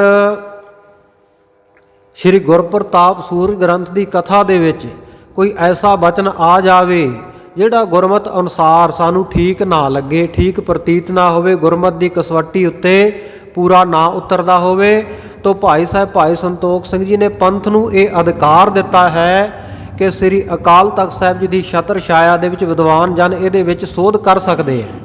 ਪਰ ਅੱਜ ਹੋ ਕੀ ਰਿਹਾ ਹੈ, ਇਹ ਜੋ ਮਹਾਨ ਸਾਡਾ ਵਿਰਸਾ ਹੈ, ਮਹਾਨ ਇਤਿਹਾਸ ਦਾ ਖਜ਼ਾਨਾ ਹੈ, ਜੇ ਸਾਡੇ ਕੋਲ ਖਾਲਸਾ ਜੀ ਇਹ ਨਾ ਹੋਵੇ ਤੇ ਅਸੀਂ ਕਿੱਥੋਂ ਸਾਰਾ ਇਤਿਹਾਸ ਇਹ ਲੱਭਾਂਗੇ, ਗੁਰੂ ਸਾਹਿਬ ਜੀ ਦਾ ਜੀਵਨ ਕਿਵੇਂ ਸਿੱਖਾਂਗੇ, ਕਿੱਥੋਂ ਪੜ੍ਹਾਂਗੇ। ਅੱਜ ਬਹੁਤ ਸਾਰੇ ਐਸੇ ਲੋਕ ਵੀ ਹੈ ਜਿਹੜੇ ਸ਼੍ਰੀ ਗੁਰਪ੍ਰਤਾਪ ਸੂਰਜ ਗ੍ਰੰਥ ਦੇ ਵਿੱਚੋਂ ਇਹੋ ਜਿਹੀਆਂ ਤੁਕਾਂ ਕੱਢ ਕੇ ਲੋਕਾਂ ਨੂੰ ਗੁੰਮਰਾਹ ਕਰਦੇ ਹੈ ਵੀ ਦੇਖੋ ਜੀ ਭਾਈ ਸੰਤੋਖ ਸਿੰਘ ਜੀ ਨੇ ਆਹ ਲਿਖਤਾ। ਉਹ ਤਾਂ ਬਚਨ ਜਿਹੜੇ ਉਹ ਬੋਲਦੇ ਆ ਨਾ, ਬੜੇ ਭੈੜੇ ਬੋਲਦੇ ਆ। ਭਾਈ ਸਾਹਿਬ ਜੀ ਦਾ ਨਾਮ ਵੀ ਆਦਰ ਸਤਿਕਾਰ ਦੇ ਨਾਲ ਨਹੀਂ ਲੈਂਦੇ ਉਸ ਮਹਾਂਪੁਰਸ਼ ਦਾ, ਕਿਉਂਕਿ ਆਪਣੇ ਆਪ ਨੂੰ ਵੱਡੇ ਫਿਲਾਸਫਰ ਸਮਝਦੇ ਆ ਨਾ ਜੀ, ਮੈਂ ਦੁਨੀਆ ਨੂੰ ਅਪਗ੍ਰੇਡ ਕਰ ਦਿੱਤਾ, ਮੈਂ ਦੁਨੀਆ ਨੂੰ ਨਵੀਂ ਗੱਲ ਦੱਸਣ ਲੱਗਿਆ, ਸਭ ਕੁਝ ਸਾਇੰਸ ਮੁਤਾਬਕ ਹੀ ਹੋ ਰਿਹਾ, ਜੋ ਕੁਝ ਹੈ ਕੁਦਰਤ ਹੈ। ਗੁਰੂ ਗ੍ਰੰਥ ਸਾਹਿਬ ਮਹਾਰਾਜ ਗੁਰੂ ਨਹੀਂ, ਗਿਆਨ ਗੁਰੂ ਹੈ। ਇਹੋ ਜਿਹੀਆਂ ਗੱਲਾਂ ਕਰਕੇ ਲੋਕਾਂ ਨੂੰ ਕੁਝ ਕੁ ਨੂੰ ਗੁੰਮਰਾਹ ਕੀਤਾ ਹੋਇਆ। ਯੂਟਿਊਬਾਂ, ਫੇਸਬੁੱਕਾਂ ਦੇ ਉੱਤੇ, ਸੋਸ਼ਲ ਮੀਡੀਆ ਦੇ ਉੱਤੇ ਆਪਣੇ ਚੈਨਲ ਬਣਾਏ ਹੋਏ ਹੈ। ਜੇ ਕੋਈ ਜਾ ਕੇ ਸਮਝਾਉਣ ਦਾ ਯਤਨ ਕਰੇ, ਕੋਈ ਆਖੇ ਵੀ ਭਾਈ ਸਾਹਿਬ ਇਹ ਗੱਲ ਸਹੀ ਨਹੀਂ ਜਿਹੜੀ ਤੁਸੀਂ ਕਰ ਰਹੇ ਹੋ, ਇਹ ਇਸ ਤਰ੍ਹਾਂ ਇਹਨਾਂ ਚੀਜ਼ਾਂ ਦਾ ਪ੍ਰਚਾਰ ਨਹੀਂ ਕਰਨਾ ਚਾਹੀਦਾ ਸੰਗਤ ਦੇ ਵਿੱਚ। ਜੋ ਗੁਣ ਦੀ ਗੱਲ ਹੈ, ਖਾਲਸਾ ਗੁਣਗਰਾਹੀ ਹੈ। ਸਾਂਝ ਕਰੀਜੈ ਗੁਣੈ ਕੇਰੀ, ਛੋੜ ਅਵਗੁਣ ਚੱਲੀਐ। ਬਾਕੀ ਜਿਹੜੀਆਂ ਗੱਲਾਂ ਤੁਸੀਂ ਲੋਕਾਂ ਨੂੰ ਨੋਟ ਕਰਕੇ ਦੱਸ ਰਹੇ ਹੋ, ਉਹ ਅੱਜ ਤੋਂ ਕਿੰਨੇ ਵਰ੍ਹੇ ਸੰਤ ਕਵੀ, ਗੁਰੂ ਘਰ ਦੇ ਮਹਾਨ ਸੇਵਾਦਾਰ ਭਾਈ ਸਾਹਿਬ ਭਾਈ ਵੀਰ ਸਿੰਘ ਜੀ ਨੇ ਹੇਠਾਂ ਟੂਕਾਂ ਲਿਖ ਦਿੱਤੀਆਂ ਜਗ੍ਹਾ ਦੇ ਉੱਤੇ ਵੀ ਆਹ ਗੱਲ ਗੁਰਮਤਿ ਅਨੁਸਾਰ ਹੈ, ਆਹ ਨਹੀਂ ਹੈ। ਔਰ ਜਦੋਂ ਸੰਪਰਦਾਵਾਂ ਦੇ ਵਿੱਚ, ਟਕਸਾਲਾਂ ਦੇ ਵਿੱਚ, ਵਿਦਿਆਲਿਆਂ ਦੇ ਵਿੱਚ ਇਹ ਵਿਦਿਆ ਪੜ੍ਹਾਈ ਜਾਂਦੀ ਹੈ, ਉਸ ਵੇਲੇ ਗਿਆਨੀ ਸਿੰਘ ਜਿਹੜੇ ਪੜ੍ਹਾਉਣ ਵਾਲੇ ਉਸਤਾਦ ਹੁੰਦੇ ਆ, ਉਹ ਦੱਸਦੇ ਆ ਵੀ ਆਹ ਚੀਜ਼ ਜਿਹੜੀ ਸੰਗਤ ਵਿੱਚ ਸੁਣਾਉਣੀ ਹੈ, ਇਹਨੂੰ ਛੱਡ ਦਿਓ, ਆਹ ਗੁਰਮਤਿ ਅਨੁਸਾਰ ਨਹੀਂ ਹੈ। ਇਹਨਾਂ ਚੀਜ਼ਾਂ ਦਾ ਨਿਰਣਾ ਤਾਂ ਪਹਿਲੇ ਹੀ ਹੋ ਚੁੱਕਿਆ ਹੈ, ਪਰ ਕਈ ਅੱਜ ਕੱਲ੍ਹ ਨਵੇਂ ਹੀ ਉੱਠ ਕੇ ਨਹੀਂ ਜੀ ਆਹ ਦੇਖੋ, ਆਹ ਤਾਂ ਗੁਰਮਤਿ ਤੋਂ ਉਲਟ ਲਿਖਿਆ ਪਿਆ, ਆਹ ਭਾਈ ਸੰਤੋਖ ਸਿੰਘ ਨੇ ਗਲਤ ਕਰਤਾ। ਉਹ ਸਮੁੱਚੇ ਸ੍ਰੀ ਗੁਰਪ੍ਰਤਾਪ ਸੂਰਜ ਗ੍ਰੰਥ ਨੂੰ ਰੱਦ ਕਰਨ ਦੀਆਂ ਗੱਲਾਂ ਕਰਦੇ ਆ। ਔਰ ਇਹੋ ਜਿਹੇ ਉਹਨਾਂ ਦੇ ਪਿੱਛੇ ਜਿਹੜੇ ਲੱਗਣ ਵਾਲੇ ਲੋਕ, ਉਹ ਗੁੰਮਰਾਹ ਹੋਏ ਲੋਕ, ਬ੍ਰੇਨ ਵਾਸ਼ ਹੋਇਆ, ਉਹ ਵੀ ਉਹੋ ਜਿਹੀਆਂ ਗੱਲਾਂ ਕਰਕੇ ਐਵੇਂ ਬਿਨਾਂ ਗੱਲ ਤੋਂ ਸਿੰਘ ਫਸਾਈ ਜਾਣਗੇ। ਤੁਸੀਂ ਕੋਈ ਗੁਰਮਤਿ ਦੀ ਪੋਸਟ ਪਾ ਦਿਓ ਸਹੀ ਸੋਸ਼ਲ ਮੀਡੀਆ ਦੇ ਉੱਤੇ, ਤੇ ਪਤਾ ਨਹੀਂ ਕਿੱਥੋਂ ਚੱਲ ਕੇ ਮਿੰਟੋ ਮਿੰਟੀ ਪਹੁੰਚ ਜਾਂਦੇ ਆ ਜੀ ਗਲਤ ਲਿਖਿਆ ਤੁਹਾਡੇ ਸ੍ਰੀ ਗੁਰਪ੍ਰਤਾਪ ਸੂਰਜ ਗ੍ਰੰਥ ਵਿੱਚ। ਆਪਣਾ ਵੀ ਨਹੀਂ ਕਹਿੰਦੇ ਵੀ ਸਾਡੇ ਸਿੱਖਾਂ ਦੇ ਇਹ ਸਨਮਾਨਯੋਗ ਗ੍ਰੰਥ ਹੈ, ਆਖਣਗੇ ਤੁਹਾਡਾ ਸੰਤੋਖ ਸਿੰਘ ਆਹ ਲਿਖ ਗਿਆ, ਤੁਹਾਡਾ ਸੰਤੋਖ ਸਿੰਘ ਉਹ ਲਿਖ ਗਿਆ। ਜਿਹੜੇ ਸਤਿਗੁਰੂ ਜੀ ਦੇ ਐਨੀ ਕਰਨੀ ਕਮਾਈ ਵਾਲੇ ਸਿੱਖ, ਉਹਨਾਂ ਦਾ ਨਾਮ ਆਦਰ ਸਤਿਕਾਰ ਦੇ ਨਾਲ ਨਹੀਂ ਲੈਣਾ, ਉਹਨਾਂ ਦਾ ਕੋਈ ਅਦਬ ਨਹੀਂ, ਤੇ ਆਪਣੇ ਪੱਲੇ ਹੈ ਕੁਛ ਨਹੀਂ। ਬਸ ਨਵੀਆਂ ਹੀ ਗੱਲਾਂ। 2 ਕੁ ਦਿਨ ਪਹਿਲਾਂ ਇੱਕ ਹੋਰ ਸੁਣੀ ਗੱਲ, ਕਹਿੰਦੇ ਜੀ ਐਵੇਂ ਲੋਕ ਕਹੀ ਜਾਂਦੇ ਆ ਬ੍ਰਹਮ ਗਿਆਨੀ ਸਭ ਕੁਝ ਜਾਣਦੇ ਹੁੰਦੇ ਆ, ਸੰਤ ਮਹਾਂਪੁਰਸ਼ਾਂ ਕੋਲੇ ਬਹੁਤ ਕੁਝ ਹੁੰਦਾ ਹੈ। ਬ੍ਰਹਮ ਗਿਆਨੀਆਂ ਦੇ ਡੇਰਿਆਂ ਵਿੱਚ, ਗੁਰਦੁਆਰਿਆਂ ਦੇ ਵਿੱਚ ਥਾਂ ਕੈਮਰੇ ਲੱਗੇ। ਕਹਿੰਦਾ ਇਹ ਤਾਂ ਸਾਇੰਸ ਰੱਖਿਆ ਕਰਦੀ ਹੈ, ਕੋਈ ਸੰਤ ਭਗਤ ਰੱਖਿਆ ਕਰਨ ਵਾਲਾ ਨਹੀਂ ਹੈ। ਇਹ ਤਾਂ ਸਾਇੰਸ ਰੱਖਿਆ ਕਰਦੀ ਹੈ, ਸਾਇੰਸ ਦੇ ਬਣਾਏ ਹੋਏ ਕੈਮਰੇ। ਪਰ ਭਾਈ ਸਾਇੰਸ ਵਿਗਿਆਨ ਠੀਕ ਹੈ ਵੀ ਨਵੀਆਂ ਖੋਜਾਂ ਨਿੱਤਾਂ ਪ੍ਰਤੀ ਹੋ ਰਹੀਆਂ, ਸੰਸਾਰ ਨੂੰ ਬਹੁਤ ਦੇਣ ਹੈ, ਪਰ ਇਹ ਤਾਂ ਨਹੀਂ ਵੀ ਜੇ ਉਹਦੇ ਵਿੱਚੋਂ ਆਪਾਂ ਨੈਗੇਟਿਵ ਪੁਆਇੰਟ ਕੱਢਣੇ ਹੋਣ, ਨਾਵਾਚਕ ਗੱਲਾਂ ਕੱਢਣੀਆਂ ਹੋਣ, ਤੇ ਸਾਇੰਸ ਨੇ ਵਿਨਾਸ਼ ਵੀ ਬਹੁਤ ਕੀਤਾ। ਹਰ ਇੱਕ ਚੀਜ਼ ਦਾ ਫਾਇਦਾ ਵੀ ਹੈ ਔਰ ਨੁਕਸਾਨ ਵੀ ਹੈ, ਪਰ ਜ਼ਰੂਰੀ ਤਾਂ ਨਹੀਂ ਵੀ ਆਪਾਂ ਨਾ ਪੱਖੀ ਵਿਚਾਰਧਾਰਾ ਦੇ ਅਨੁਸਾਰ ਹੀ ਚੱਲਣਾ। ਪੋਜ਼ੀਟਿਵ ਲਓ, ਚੰਗਾ ਲਓ, ਗੁਣਾਂ ਦਾ ਗ੍ਰਾਹੀ ਹੋਵੇ ਗੁਰੂ ਕਾ ਖਾਲਸਾ। ਗੁਲਾਬ ਦਾ ਬੂਟਾ ਲੱਗਿਆ, ਇੰਨਾ ਸੋਹਣਾ ਫੁੱਲ, ਜਿਹੜਾ ਕੋਈ ਉਹ ਖੁਸ਼ਬੂ ਦਾ ਭੌਰਾ ਜਾਂਦਾ, ਉਹਦੇ ਕੋਲੇ ਖੁਸ਼ਬੂ ਦਾ ਗਾਹਕ ਹੈ, ਉਹ ਤੋਂ ਖੁਸ਼ਬੂ ਪ੍ਰਾਪਤ ਕਰਦਾ ਜਾ ਕੇ। ਤੇ ਇਹ ਤਾਂ ਨਹੀਂ ਵੀ ਜੇ ਉਹਦੇ ਕੰਡੇ ਲੱਗਿਆ ਜਾ ਕੇ ਕੰਡਿਆਂ ਨਾਲ ਹੀ ਹੱਥ ਪੜਵਾਉਣੇ ਹੈ। ਸੋ ਇਸ ਕਰਕੇ ਕਦਾਚਿਤ ਵੀ ਐਸੇ ਗੁੰਮਰਾਹਕੁਨ ਪ੍ਰਚਾਰ ਦੇ ਹੇਠ ਖਾਲਸਾ ਜੀ ਗੁੰਮਰਾਹ ਨਹੀਂ ਹੋਣਾ। ਐਵੇਂ ਵਰਗਲਾਉਂਦੇ ਆ ਜਿਹੜੇ ਲੋਕ ਐਸੇ, ਉਹਨਾਂ ਨੂੰ ਮੂੰਹ ਤੋੜਵਾਂ ਜਵਾਬ ਹਮੇਸ਼ਾ ਗੁਰੂ ਕੇ ਖਾਲਸੇ ਨੇ ਦੇਣਾ ਹੈ। ਔਰ ਪੂਰਨ ਸ਼ਰਧਾ ਭਾਵਨਾ ਆਪਣੇ ਗੁਰ ਇਤਿਹਾਸ ਉੱਤੇ ਔਰ ਇਤਿਹਾਸ ਨੂੰ ਲਿਖਣ ਵਾਲੇ ਉਹਨਾਂ ਮਹਾਂਪੁਰਖਾਂ ਦੇ ਉੱਤੇ ਰੱਖਣੀ ਹੈ, ਕਿਉਂਕਿ ਸੰਪੂਰਨਤਾ ਇਸ ਸੰਸਾਰ ਦੇ ਵਿੱਚ ਇੱਕ ਅਕਾਲ ਪੁਰਖ ਵਾਹਿਗੁਰੂ ਹੀ ਹੈ। ਹਰੇਕ ਮਨੁੱਖ ਵਿੱਚ ਕੋਈ ਨਾ ਕੋਈ ਘਾਟ ਹੋਵੇਗੀ, ਪਰ ਜ਼ਰੂਰੀ ਹੈ ਵੀ ਉਹਦੀਆਂ ਘਾਟਾਂ ਨੂੰ ਉਜਾਗਰ ਕੀਤਾ ਜਾਵੇ, ਉਹਦੀਆਂ ਕਮੀਆਂ ਨੂੰ, ਉਹਦੀਆਂ ਊਣਤਾਈਆਂ ਨੂੰ ਸਾਹਮਣੇ ਰੱਖ ਕੇ ਤੇ ਉਹਦਾ ਭੰਡੀ ਪ੍ਰਚਾਰ ਹੀ ਕਰਨਾ, ਨਿੰਦਿਆ ਹੀ ਕਰਨੀ ਹੈ। ਨਹੀਂ, ਖਾਲਸਾ ਜੀ ਗੁਣਾਂ ਦੇ ਗਾਹਕ ਹੋਣਾ ਚਾਹੀਏ। ਸੋ ਭਾਈ ਸਾਹਿਬ ਭਾਈ ਸੰਤੋਖ ਸਿੰਘ ਜੀ ਉਹ ਲਿਖ ਰਹੇ ਆ ਕਿ ਮੇਰੇ ਮਨ ਦੇ ਵਿੱਚ ਐਡੀ ਸ਼ਰਧਾ ਭਾਵਨਾ ਹੈ, ਮੇਰੇ ਮਨ ਵਿੱਚ ਇਹ ਇੱਛਾ ਹੈ ਕਿ ਸਤਿਗੁਰੂ ਸਾਹਿਬ ਜੀ ਦਾ ਇਹ ਇਤਿਹਾਸ ਸੰਪੂਰਨ ਕਰਾਂ। ਆਪਣੀ ਉਮਰ ਵਾਸਤੇ ਨਹੀਂ, ਉਮਰ ਭੋਗਣ ਦੇ ਲਾਲਚ ਕਰਕੇ ਨਹੀਂ, ਸਤਿਗੁਰੂ ਜੀ ਦਾ ਇਤਿਹਾਸ ਸੰਪੂਰਨ ਕਰਨ ਵਾਸਤੇ ਉਹ ਗੁਰੂ ਕੇ ਸਿੱਖ ਨੇ ਉਮਰ ਮੰਗੀ 1 ਸਾਲ, ਔਰ ਵਾਹਿਗੁਰੂ ਦੇ ਦਰੋਂ ਪ੍ਰਾਪਤ ਹੋਈ। ਤੇ ਅੱਜ ਜਿਹੜੇ ਨਿੰਦਾ ਕਰਦੇ ਆ ਭਾਈ ਸਾਹਿਬ ਸੰਤੋਖ ਸਿੰਘ ਜੀ ਨੇ ਤਾਂ 14 ਜਿਲਦਾਂ ਲਿਖ ਦਿੱਤੀਆਂ ਛੰਦਾਬੰਦੀ ਵਿੱਚ। ਉਹ ਕੋਈ ਇੱਕੋ ਹੀ ਗ੍ਰੰਥ ਲਿਖ ਕੇ ਦਿਖਾ ਦੇਣ ਇਹੋ ਜਿਹੀ ਛੰਦਾਬੰਦੀ ਵਿੱਚ ਇਹੋ ਜਿਹੇ ਵਿਦਵਤਾ ਪੂਰਨ ਜਿਹੜੇ ਬਚਨ ਲਿਖ ਕੇ ਕਰ ਸਕਣਗੇ? ਨਹੀਂ, ਉਹਨਾਂ ਨੇ ਤਾਂ WhatsApp ਦੇ ਉੱਤੇ ਮੈਸੇਜ ਦੇਖਿਆ ਉਹ ਦੀਵਾਨ ਵਿੱਚ ਸੁਣਾਤਾ, ਫੇਸਬੁੱਕ ਦੇ ਉੱਤੇ ਕੋਈ ਵੀਡੀਓ ਚੱਲਦੀ ਦੇਖ ਲਈ ਉਹ ਸੁਣਾ ਦਿੱਤੀ, ਕੋਈ ਹੋਰ ਹਾਸੇ ਮਜ਼ਾਕ ਵਾਲੀ ਗੱਲ ਸੁਣੀ। ਉਹ ਗੁਰਮਤਿ ਪ੍ਰਚਾਰ ਵਾਲੀ ਤਾਂ ਗੱਲ ਹੀ ਨਹੀਂ ਹੈ ਕੋਈ। ਸੋ ਇਸ ਕਰਕੇ ਗੁੰਮਰਾਹਕੁਨ ਪ੍ਰਚਾਰ ਤੋਂ ਬਚਣਾ।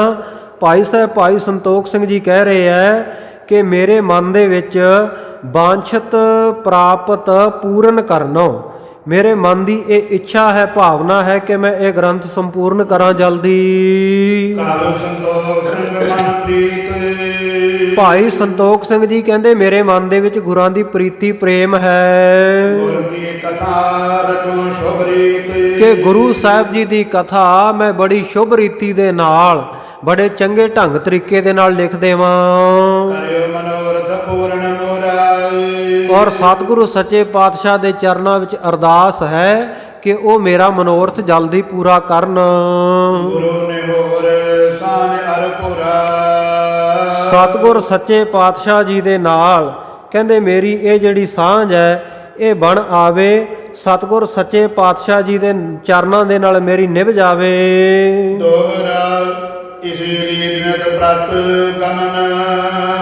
ਇਸ ਪ੍ਰਕਾਰ ਨਿੱਤਾ ਪ੍ਰਤੀ ਸਤਿਗੁਰ ਸੱਚੇ ਪਾਤਸ਼ਾਹ ਜੀ ਮਜਲਾਂ ਕਰਦੇ ਹੋਏ ਰਸਤੇ ਵਿੱਚ ਪੜਾਅ ਦਰ ਪੜਾਅ ਅਗਾਂਹ ਦੱਖਣ ਦੇਸ਼ ਵੱਲ ਨੂੰ ਵਧਦੇ ਜਾ ਰਹੇ ਹਨ। ਨਿੱਤਾ ਪ੍ਰਤੀ ਰਸਤੇ ਵਿੱਚ ਟਿਕਾਣੇ ਕਰਦੇ ਹਨ।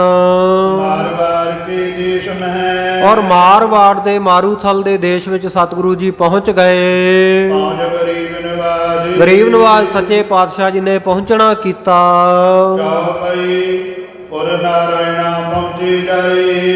ਨਾਰਾਇਣਾ ਪਹੁੰਚ ਗਏ ਰਾਜਸਥਾਨ ਦੇ ਵਿੱਚ। ਨਾਰਾਇਣਾ ਬਹੁਤ ਮਸ਼ਹੂਰ ਜਗ੍ਹਾ ਹੈ। ਸੋ ਇੱਥੇ ਦਾਦੂ ਪੰਥੀਏ ਮਹਾਂਪੁਰਖਾਂ ਦਾ ਬਹੁਤ ਤਕੜਾ ਡੇਰਾ, ਉਹਨਾਂ ਦੀ ਮੰਡਲੀ ਦਾ ਵਾਸਾ। ਸਤਿਗੁਰੂ ਜੀ ਨਾਰਾਇਣੇ ਜਾ ਪਹੁੰਚੇ। ਜੈ ਦਾਦੂ ਦੁਆਰਾ ਕਹਿਲਾਈ। ਜੈਪੁਰ ਦੇ ਨੇੜੇ ਇਹ ਨਾਰਾਇਣਾ, ਜਿੱਥੇ ਦਾਦੂ ਦੁਆਰਾ ਉਹਨਾਂ ਦਾ ਬਹੁਤ ਵੱਡਾ ਡੇਰਾ ਹੈ। ਸਤਿਗੁਰ ਸੱਚੇ ਪਾਤਸ਼ਾਹ ਜੀ ਨੇ ਉੱਥੇ ਦੇਖ ਕੇ ਆਪਣਾ ਆਸਣ ਕੀਤਾ। ਇੱਧਰ ਉੱਧਰ ਦੇਖਿਆ, ਬਹੁਤ ਜ਼ਿਆਦਾ ਸੁੰਦਰ ਰਮਣੀਕ ਜਗ੍ਹਾ ਹੈ। ਸਤਿਗੁਰੂ ਜੀ ਘੋੜੇ ਤੋਂ ਉਤਰੇ ਤੇ ਉੱਥੇ ਬਿਰਾਜਮਾਨ ਹੋ ਗਏ। ਸਤਿਗੁਰੂ ਜੀ ਦੇ ਸਿੰਘ ਵੀ ਆ ਕੇ ਸਤਿਗੁਰੂ ਜੀ ਦੇ ਕੋਲ ਬੈਠ ਗਏ। ਸਨੇ ਸਨੇ ਹੌਲੀ ਹੌਲੀ ਸਾਰਾ ਵਹੀਰ, ਕੁਝ ਪੈਦਲ ਸਿੰਘ ਆ ਰਹੇ ਸੀ, ਕੁਝ ਦੀ ਚਾਲ ਤੇਜ਼ ਸੀ, ਕੁਝ ਘੋੜਿਆਂ ਉੱਤੇ ਸੀ। ਸਾਰੇ ਹੀ ਸਿੰਘ ਹੌਲੀ ਹੌਲੀ ਉੱਥੇ ਪਹੁੰਚ ਗਏ। ਉੱਥੇ ਆ ਕੇ ਉਤਾਰਾ ਕੀਤਾ, ਬਹੁਤ ਭੀੜ ਹੋ ਗਈ, ਬਹੁਤ ਇਕੱਠ ਹੋ ਗਿਆ ਗੁਰੂ ਕੇ ਖਾਲਸੇ ਦਾ। ਘੋੜਿਆਂ ਦੇ ਹਿਣਕਣ ਦੀਆਂ ਬਹੁਤ ਆਵਾਜ਼ਾਂ ਆ ਰਹੀਆਂ ਹਨ। ਔਰ ਗੁਰੂ ਕੇ ਸਿੰਘਾਂ ਨੇ ਦਰਖਤਾਂ ਦੇ ਨਾਲ ਘੋੜਿਆਂ ਨੂੰ ਅਗਾੜੀਓ ਅਗਲੇ ਪਾਸਿਓਂ ਬੰਨਿਆ ਔਰ ਪਿਛਾੜੀ ਲਾ ਕੇ ਘੋੜਿਆਂ ਨੂੰ ਪਿੱਛੋਂ ਬੰਨ੍ਹਦੇ ਆ ਨਾ, ਜਿਹੜਾ ਪਿੱਛੇ ਕਿੱਲਾ ਗੱਡ ਕੇ, ਉਹਨਾਂ ਕਿੱਲਿਆਂ ਦੇ ਗੱਡਣ ਦੀਆਂ ਆਵਾਜ਼ਾਂ ਆ ਰਹੀਆਂ ਹਨ। ਕਈਆਂ ਸਿੰਘਾਂ ਨੇ ਦੇਖਿਆ ਕਿ ਸਾਹਮਣੇ ਇਹ ਦਾਦੂ ਦੁਆਰਾ ਹੈ। ਕਈ ਤਾਂ ਉਹ ਡੇਰਾ ਦੇਖਣ ਵਾਸਤੇ ਚਲੇ ਗਏ, ਆਪੋ ਆਪਣੀਆਂ ਡਿਊਟੀਆਂ ਦੇ ਮੁਤਾਬਕ। ਕੋਈ ਬਾਲਣ ਲੈਣ ਚਲਿਆ ਗਿਆ, ਲੱਕੜਾਂ ਲੈਣ, ਔਰ ਕੋਈ ਘੋੜਿਆਂ ਦੇ ਵਾਸਤੇ ਘਾਹ ਆਦਿਕ ਲੈਣ ਚਲਿਆ ਗਿਆ। ਇਹ ਜਿਹੜਾ ਦਾਦੂ ਦੁਆਰਾ ਸੀ ਖਾਲਸਾ ਜੀ, ਇਸ ਜਗ੍ਹਾ ਦੇ ਉੱਤੇ ਮਹੰਤ ਜਿਹੜੇ ਡੇਰੇ ਦੇ ਮੁਖੀ ਸਨ, ਮਹੰਤ ਜੈਤ ਰਾਮ ਜੀ ਸਨ। ਇਹ ਬਹੁਤ ਅਜ਼ਮਤਵੰਤ ਸੀ, ਬੜੇ ਕਰਾਮਾਤੀ ਸੀ। ਕਰਨੀ ਕਮਾਈ ਇਹਨਾਂ ਦੀ ਬਹੁਤ ਸੀ, ਪਰ ਕਰਨੀ ਕਮਾਈ ਕਰਕੇ, ਕਰਾਮਾਤਾ ਕਰਕੇ ਹੋਛੀ ਮੱਤ ਵਾਲੇ ਨਹੀਂ ਸੀ, ਬੜੇ ਸ਼ਾਂਤ ਚਿੱਤ ਇਹ ਸਾਧੂ ਮਹਾਤਮਾ ਸਨ। ਸਾਧੂ ਸੈਂਕੜੇ ਦਾਦੂ ਮਗ ਕੇ। ਔਰ ਦਾਦੂ ਪੰਥੀਏ ਬਹੁਤ ਸਾਰੇ ਸਾਧੂ ਸੰਤ ਦਾਦੂ ਰਾਮ ਜੀ ਦੇ ਮਤ ਦੇ ਉਪਾਸ਼ਕ ਜਿਹੜੇ ਸੀ, ਉਹ ਇਹਨਾਂ ਦੇ ਕੋਲ ਟਿਕੇ ਹੋਏ ਹਨ। ਔਰ ਇੱਥੇ ਡੇਰੇ ਵਿੱਚ ਰਹਿੰਦੇ ਆ, ਔਰ ਡੇਰੇ ਵਿੱਚ ਰਹਿ ਕੇ ਕਰਦੇ ਕੀ ਹੈ, ਆਪਣਾ ਪਰਲੋਕ ਸਵਾਰਨ ਵਾਸਤੇ ਸਾਧਨ ਕਰਦੇ ਹੈ। ਸਾਧ ਕੌਣ ਹੈ? ਜਿਸ ਨੇ ਆਪਣੇ ਤਨ ਨੂੰ ਆਪਣੇ ਮਨ ਨੂੰ ਸਾਧ ਲਿਆ ਹੈ। ਸੋ ਸਾਧ ਸੰਗਤ ਜੀ, ਆਪਣਾ ਮੋਖ ਸਾਂਭਣ ਵਾਲੇ, ਆਪਣਾ ਪਰਲੋਕ ਸਵਾਰਨ ਵਾਸਤੇ ਇਹ ਸਾਧੂ ਮਹਾਤਮਾ ਇੱਥੇ ਦਿਨ ਰਾਤ ਮਿਹਨਤ ਕਰਦੇ ਹਨ। ਕਰਨ ਇਸ਼ਨਾਨ ਬਿਰਤੀ ਕੋ ਰੋਕਣ, ਕਰਕੇ ਇਸ਼ਨਾਨ ਆਪਣੀਆਂ ਮਨ ਬਿਰਤੀਆਂ ਨੂੰ, ਪੰਜੇ ਪ੍ਰਕਾਰ ਦੀਆਂ ਜਿਹੜੀਆਂ ਬਿਰਤੀਆਂ ਰੋਕਦੇ ਹਨ। ਏਕ ਰੂਪ ਸਭ ਲੋਕ ਬਿਲੋਕਨ, ਇੱਕੋ ਵਾਹਿਗੁਰੂ ਪਰਮੇਸ਼ਰ ਦਾ ਸਰੂਪ ਸਾਰਿਆਂ ਵਿੱਚ ਦੇਖਦੇ ਹਨ। ਦਇਆ ਸ਼ਮਾ ਧੀਰਜ ਸੰਤੋਖ, ਇਹਨਾਂ ਸਾਧੂਆਂ ਦੇ ਵਿੱਚ ਸਾਰੇ ਧਰਮ ਵਾਲੇ ਗੁਣ ਹਨ। ਇਹ ਦਇਆਵਾਨ ਵੀ ਹੈ, ਸ਼ਿਮਾਵਾਨ ਵੀ ਹਨ। ਕੋਈ ਗਲਤੀ ਕਰ ਦੇਵੇ ਉਹਨੂੰ ਮਾਫ ਵੀ ਕਰਦੇ ਹੈ। ਸੋ ਇਸ ਪ੍ਰਕਾਰ ਦਇਆ, ਸ਼ਿਮਾ, ਜਿੰਨੇ ਵੀ ਧਰਮ ਦੇ 10 ਚਿੰਨ੍ਹ ਹੈ ਇਹਨਾਂ ਸਾਧੂਆਂ ਨੇ ਧਾਰਨ ਕੀਤੇ ਆ। ਖਿਮਾ, ਅਹਿੰਸਾ, ਦਇਆ, ਮ੍ਰਿਦ, ਸਤ ਵਚਨ, ਤਪ, ਦਾਨ, ਸੀਲ, ਸੌਚ, ਤ੍ਰਿਸ਼ਨਾ ਬਿਨਾ ਧਰਮ ਲਿੰਗ ਦਸ ਜਾਨ। ਦਾਦੂ ਪੰਥੀਏ ਇਹ ਮਹਾਤਮਾ, ਇਹਨਾਂ ਨੇ ਸ਼ੁਭ ਗੁਣਾਂ ਨੂੰ ਧਾਰਨ ਕੀਤਾ ਹੋਇਆ ਹੈ। ਨਿਰਹੰਕਾਰ ਅਕਾਮ ਅਰੋਖ, ਔਰ ਹੰਕਾਰ ਤੋਂ ਰਹਿਤ ਹੈ, ਕਿਸੇ ਪ੍ਰਕਾਰ ਦੀ ਹਉਮੈ ਨਹੀਂ ਹੈ। ਔਰ ਕਾਮ ਕਰੋ ਲੋਭ ਮੋਹ ਹੰਕਾਰ, ਕੋਈ ਕਿਸੇ ਪ੍ਰਕਾਰ ਦੀ ਕਾਮਨਾ ਨਹੀਂ ਹੈ। ਨਿਸ਼ਕਾਮ ਹਨ, ਕਿਸੇ ਪ੍ਰਕਾਰ ਦਾ ਕ੍ਰੋਧ ਇਹਨਾਂ ਨੂੰ ਸਤਾਉਂਦਾ, ਹਰ ਪ੍ਰਕਾਰ ਦੇ ਵਿਕਾਰਾਂ ਤੋਂ ਰਹਿਤ ਹਨ। ਦਾਦੂ ਸੁੰਦਰ ਗਿਰਾ ਬਨਾਈ, ਜਿਵੇਂ ਆਪਾਂ ਸਤਿਗੁਰੂ ਸਾਹਿਬ ਜੀ ਦੀ ਪਵਿੱਤਰ ਬਾਣੀ ਪੜ੍ਹਦੇ ਆ ਨਾ, ਇਸੇ ਪ੍ਰਕਾਰ ਜਿਹੜੇ ਇਹ ਮਹੰਤ ਦਾਦੂ ਰਾਮ ਜੀ ਹੋਏ ਹੈ। ਸੋ ਇਹ ਅਹਿਮਦਾਬਾਦ ਦੇ ਸਨ ਬੇਸਿਕਲੀ, ਔਰ ਇੱਥੇ ਆ ਕੇ ਇਹਨਾਂ ਨੇ ਟਿਕਾਣਾ ਕੀਤਾ। ਇਹਨਾਂ ਨੇ ਵੀ ਆਪਣੀ ਗਿਰਾ, ਆਪਣੀ ਬਾਣੀ ਉਚਾਰਨ ਕੀਤੀ ਹੈ। ਸੋ ਉਹਨਾਂ ਦੀ ਇਸ ਬਾਣੀ ਨੂੰ ਇਹ ਸਾਰੇ ਮਹਾਤਮਾ ਪੜ੍ਹਦੇ ਹਨ। ਬੈਠੇ ਪੜਤ ਕਿਤਕ ਮਨ ਲਾਈ, ਸਾਰੇ ਬਹੁਤ ਲੰਮਾ ਸਮਾਂ ਲਾ ਕੇ, ਧਿਆਨ ਲਾ ਕੇ, ਬੜਾ ਮਨ ਲਾ ਕੇ ਇਸ ਬਾਣੀ ਨੂੰ ਪੜ੍ਹਦੇ ਹਨ। ਗੁਰ ਦਲ ਕੋ ਨਰ ਕੋ ਚਲ ਗਇਓ, ਸਤਿਗੁਰੂ ਸੱਚੇ ਪਾਤਸ਼ਾਹ ਜੀ ਦੇ ਸਿੰਘ ਇਹਨਾਂ ਦੇ ਉੱਥੇ ਪਹੁੰਚੇ ਹਨ ਡੇਰੇ ਵਿੱਚ। ਤਿਸੇ ਮਹੰਤ ਬੋਝ ਤੋ ਭਇਓ, ਉਸ ਨੂੰ ਮਹੰਤ ਜੈਤ ਰਾਮ ਜੀ ਪੁੱਛਦੇ ਹਨ। ਉਹ ਉਤਰਿਓ ਕਿਤ ਤੇ ਚਲ ਆਇਓ, ਕਹਿੰਦੇ ਭਾਈ ਕੌਣ ਉਤਰਿਆ? ਇਹ ਮਹਾਤਮਾ ਕਿਸ ਪਾਸਿਓਂ ਚੱਲ ਕੇ ਆਇਆ ਹੈ? ਕਿਸ ਕਾਰਜ ਕੋ ਅਗਰ ਸਦਾਇਓ, ਕਿਹੜੇ ਕਾਰਜ ਵਾਸਤੇ ਅਗਾਂਹ ਨੂੰ ਜਾ ਰਹੇ ਆ? ਤੁਹਾਨੂੰ ਕੀ ਕੰਮ ਹੈ? ਸੁਨ ਸਗਰ ਸੋ ਪ੍ਰਸੰਗ ਉਚਾਰਾ, ਸਾਰੀਆਂ ਗੱਲਾਂ ਸੁਣ ਕੇ, ਸਾਰੇ ਪ੍ਰਸ਼ਨ ਸੁਣ ਕੇ ਗੁਰੂ ਕਾ ਸਿੱਖ ਕਹਿਣ ਲੱਗਾ। ਸਤਿਗੁਰ ਗੋਬਿੰਦ ਸਿੰਘ ਉਦਾਰਾ, ਕਹਿਣ ਲੱਗੇ ਭਾਈ ਇਹ ਗੁਰੂ ਨਾਨਕ ਦੇਵ ਮਹਾਰਾਜ ਸੱਚੇ ਪਾਤਸ਼ਾਹ ਜੀ ਦੀ ਗੱਦੀ ਦੇ ਵਾਰਸ ਸ੍ਰੇਸ਼ਟ ਸਤਿਗੁਰੂ ਸ੍ਰੀ ਗੁਰੂ ਗੋਬਿੰਦ ਸਿੰਘ ਸਾਹਿਬ ਮਹਾਰਾਜ ਹਨ। ਔਰ ਆਨੰਦ ਜਨ ਕੀ ਰਾਜਧਾਨੀ, ਜਿਨ੍ਹਾਂ ਦੀ ਰਾਜਧਾਨੀ ਸ੍ਰੀ ਅਨੰਦਪੁਰ ਸਾਹਿਬ ਵਿਖੇ ਹੈ। ਵਜਿਓ ਤੁਰਕ ਸੋ ਬੈਰ ਮਹਾਨੀ, ਪਰ ਉਸ ਜਗ੍ਹਾ ਦੇ ਉੱਤੇ ਤੁਰਕਾਂ ਨੇ ਬਿਨਾਂ ਕਿਸੇ ਕਾਰਨ ਤੋਂ ਅਕਾਰਨ ਹੀ ਇਹਨਾਂ ਨਾਲ ਬਹੁਤਾ ਵੈਰ ਵਧਾ ਲਿਆ। ਕਈ ਲਾਖ ਜੋਧਾ ਜਨ ਜਿਨ ਘਾਇਓ, ਕਈ ਬਹੁਤ ਫੌਜਾਂ ਔਰੰਗਜ਼ੇਬ ਨੇ, ਔਰ ਜਿਹੜਾ ਵਜੀਦ ਖਾਨ ਸਰਹੰਦ ਦਾ ਸੂਬਾ ਹੈ, ਜ਼ੇਰਦਸਤ ਲਾਹੌਰ ਦਾ ਸੂਬਾ, ਪਹਾੜੀ ਰਾਜੇ, ਇਹਨਾਂ ਸਾਰਿਆਂ ਨੇ ਲੱਖਾਂ ਫੌਜਾਂ ਸਤਿਗੁਰ ਸੱਚੇ ਪਾਤਸ਼ਾਹ ਜੀ ਉੱਤੇ ਚੜਾਈਆਂ। ਪਰ ਸਤਿਗੁਰੂ ਜੀ ਐਸੇ ਸੂਰਮੇ, ਐਸੇ ਮਰਦ, ਐਸੇ ਯੋਧੇ ਹਨ ਕਿ ਦੁਸ਼ਮਣਾਂ ਦੀਆਂ ਲੱਖਾਂ ਫੌਜਾਂ ਦਾ ਇਹਨਾਂ ਨੇ ਘਾਤ ਕੀਤਾ, ਮੌਤ ਦੇ ਘਾਟ ਉਤਾਰਿਆ। ਬਹੁ ਵਾਰੀ ਸੰਗਰਾਮ ਮਚਾਇਓ, ਤੇ ਐਸਾ ਯੁੱਧ, ਐਸੀ ਜੰਗ ਇੱਕ ਵਾਰੀ ਨਹੀਂ ਹੋਈ, ਬਹੁਤ ਵਾਰ ਇਹੋ ਜਿਹਾ ਯੁੱਧ ਮੱਚਿਆ। ਪ੍ਰਥਮ ਆਨੰਦਪੁਰੇ ਰਣ ਭਾਈ, ਸਭ ਤੋਂ ਪਹਿਲਾਂ ਜਿਹੜਾ ਯੁੱਧ ਉਹ ਅਨੰਦਪੁਰ ਸਾਹਿਬ ਵਿੱਚ ਹੁੰਦਾ। ਔਰ ਚਮਕੌਰ ਤੁਰਕ ਬਹੁ ਸ਼ਹੀ, ਫਿਰ ਉਸ ਤੋਂ ਬਾਅਦ ਕਈ ਜੰਗਾਂ ਤੋਂ ਬਾਅਦ ਚਮਕੌਰ ਸਾਹਿਬ ਦੇ ਵਿੱਚ, ਚਮਕੌਰ ਵਾਲੀ ਜਗ੍ਹਾ ਦੇ ਉੱਤੇ ਬਹੁਤ ਜ਼ਿਆਦਾ ਮੁਲਖਈਆ ਤੁਰਕ ਚੜ ਕੇ ਆਏ। 10 ਲੱਖ ਫੌਜਾਂ ਤੋਂ ਵੀ ਜ਼ਿਆਦਾ ਫੌਜਾਂ ਆਈਆਂ। ਔਰ ਜੰਗ ਮੁਕਤਸਰ ਭਇਓ, ਉਸ ਤੋਂ ਬਾਅਦ ਅੰਤਮ ਜੰਗ ਜਿਹੜੀ ਹੈ ਉਹ ਸ੍ਰੀ ਮੁਕਤਸਰ ਸਾਹਿਬ ਖਿਦਰਾਣੇ ਦੀ ਢਾਬ ਉੱਤੇ ਹੋਈ। ਸੋ ਗੁਰ ਅਬ ਆਨੇ ਤੁਕਇਓ, ਉਸ ਤੋਂ ਬਾਅਦ ਸਤਿਗੁਰੂ ਜੀ ਮਾਲਵੇ ਦੀ ਧਰਤੀ ਨੂੰ ਤਾਰ ਕੇ, ਬਹੁਤ ਬਖਸ਼ਿਸ਼ਾਂ ਕਰਕੇ, ਜਗ੍ਹਾ ਜਗ੍ਹਾ ਦੇ ਉੱਤੇ ਪੜਾਅ ਦਰ ਪੜਾਅ ਧਰਤੀ ਨੂੰ ਪਵਿੱਤਰ ਕਰਦੇ ਇੱਥੇ ਪਹੁੰਚੇ ਹਨ। ਸਾਹਿਬ ਜਾਦੇ ਰਣ ਮੈਂ ਦੋਈ, ਸਤਿਗੁਰ ਸੱਚੇ ਪਾਤਸ਼ਾਹ ਜੀ ਦੇ ਜਿਹੜੇ 2 ਵੱਡੇ ਸਾਹਿਬਜ਼ਾਦੇ ਉਹ ਮੈਦਾਨੇ ਜੰਗ ਵਿੱਚ, ਬਾਰਕ ਦਵੈ ਤਰਕਨ ਕਹਿ ਸੋਈ, ਕਹਿੰਦੇ ਵੱਡੇ ਸਾਹਿਬਜ਼ਾਦੇ ਬਾਬਾ ਅਜੀਤ ਸਿੰਘ ਜੀ, ਬਾਬਾ ਜੁਝਾਰ ਸਿੰਘ ਜੀ, ਉਹ ਮੈਦਾਨੇ ਜੰਗ ਵਿੱਚ ਉਹਨਾਂ ਨੇ ਸ਼ਹਾਦਤ ਪ੍ਰਾਪਤ ਕੀਤੀ। ਬਹੁਤ ਸਾਰੇ ਦੁਸ਼ਮਣਾਂ ਦੇ ਆਹੂ ਲਾਉਂਦੇ ਹੋਏ ਵੀਰਗਤੀ ਨੂੰ ਪ੍ਰਾਪਤ ਹੋਏ। ਔਰ ਇਸੇ ਪ੍ਰਕਾਰ ਸਤਿਗੁਰੂ ਜੀ ਦੇ ਛੋਟੇ ਸਾਹਿਬਜ਼ਾਦੇ ਜਿਹੜੇ ਆ ਬਾਲਕ ਅਵਸਥਾ ਦੇ ਵਿੱਚ ਤੁਰਕਾਂ ਨੇ ਉਹਨਾਂ ਨੂੰ ਵੀ ਕੋਹ ਕੇ ਖਤਮ ਕਰ ਦਿੱਤਾ, ਸ਼ਹੀਦ ਕਰ ਦਿੱਤਾ, ਸਰਹੰਦ ਜਾਂ ਨੀਹਾਂ ਵਿੱਚ ਚਿਣਿਆ। ਤਿਮ ਚਾਰੋਂ ਤਨ ਕੇ ਸਿਰ ਚਰੀ। ਕਿਉਂ? ਸਤਿਗੁਰੂ ਜੀ ਦੇ ਜਿਹੜੇ ਚਾਰੇ ਸੁਪੁੱਤਰ, ਚਾਰੇ ਸਾਹਿਬਜ਼ਾਦੇ, ਉਹ ਤੁਰਕਾਂ ਦੇ ਸਿਰ ਆਪਣਾ ਸਰੀਰ ਰੂਪੀ ਠੀਕਰਾ ਭੰਨ ਕੇ ਜਾਮੇ ਸ਼ਹਾਦਤ ਨੂੰ ਪ੍ਰਾਪਤ ਹੋਏ। ਰਾਜ ਤੇਜ ਰਿਪਕੋ ਨਿਤ ਹਰੀ। ਪਰ ਸਤਿਗੁਰੂ ਸੱਚੇ ਪਾਤਸ਼ਾਹ ਨੇ ਕੋਈ ਪਰਵਾਹ ਨਹੀਂ ਕੀਤੀ। ਅੱਜ ਵੀ ਉਹਨਾਂ ਤੁਰਕਾਂ ਦਾ, ਦੁਸ਼ਮਣਾਂ ਦਾ ਰਾਜ ਤੇਜ ਸਤਿਗੁਰੂ ਜੀ ਨਿਤਾ ਪ੍ਰਤੀ ਵਿਨਾਸ਼ ਕਰ ਰਹੇ ਹਨ। ਸੁਣੀ ਮਹੰਤ ਜੈਤ ਸਭ ਬਾਤ। ਜਦੋਂ ਮਹੰਤ ਜੈਤ ਰਾਮ ਜੀ ਨੇ ਇਹ ਸਾਰੀ ਗੱਲਬਾਤ ਸੁਣੀ, ਅਦਰਜ ਧਰਤਰ ਦੇ ਅਵਦਾਤ। ਮਨ ਦੇ ਵਿੱਚ ਨਿਰਮਲ ਹਿਰਦਾ ਸੀ। ਇਹਦੇ ਨਿਰਮਲ ਹਿਰਦੇ ਦੇ ਵਿੱਚ ਬਹੁਤ ਇਹ ਗੱਲ ਹੈਰਾਨੀਜਨਕ ਲੱਗੀ, ਬੜਾ ਅਚਰਜ ਲੱਗਿਆ ਇਸ ਨੂੰ। ਕਹਾਂ ਤੁਰਕ ਪਦ ਸਭ ਸ਼ਿਤ ਮਾਲਕ। ਸੋਚਦਾ ਹੈ ਕਿ ਕਿੱਥੇ ਉਹ ਔਰੰਗਜ਼ੇਬ ਜਿਹੜਾ ਇਹ ਸਮੁੱਚੇ ਹਿੰਦੁਸਤਾਨ ਦਾ, ਸਮੁੱਚੇ ਦੇਸ਼ ਦਾ ਮਾਲਕ, ਚੱਕਰਵਰਤੀ ਬਾਦਸ਼ਾਹ ਹੈ। ਮਾਂ ਸੁਪਟ ਸੋ ਰਣ ਤੇ ਰਣ ਸੋ ਕਾਲਕ। ਸੋ ਇਹ ਸਤਿਗੁਰ ਸੱਚੇ ਪਾਤਸ਼ਾਹ ਜੀ ਕਿਵੇਂ ਇਹਨਾਂ ਨੇ ਉਹਦਾ ਮੁਕਾਬਲਾ ਕੀਤਾ? ਇਹ ਤੇ ਮਹਾ ਸੁਭੱਟ ਮਹਾਨ ਸੂਰਮੇ ਹਨ ਜਿਨ੍ਹਾਂ ਨੇ ਮੈਦਾਨੇ ਜੰਗ ਦੇ ਵਿੱਚ ਉਹਦੀਆਂ ਫੌਜਾਂ ਨੂੰ ਮਾਰਿਆ। ਇਕੱਠੇ ਕਰੇ ਸਾਧਤ ਸੁਕਾਲ।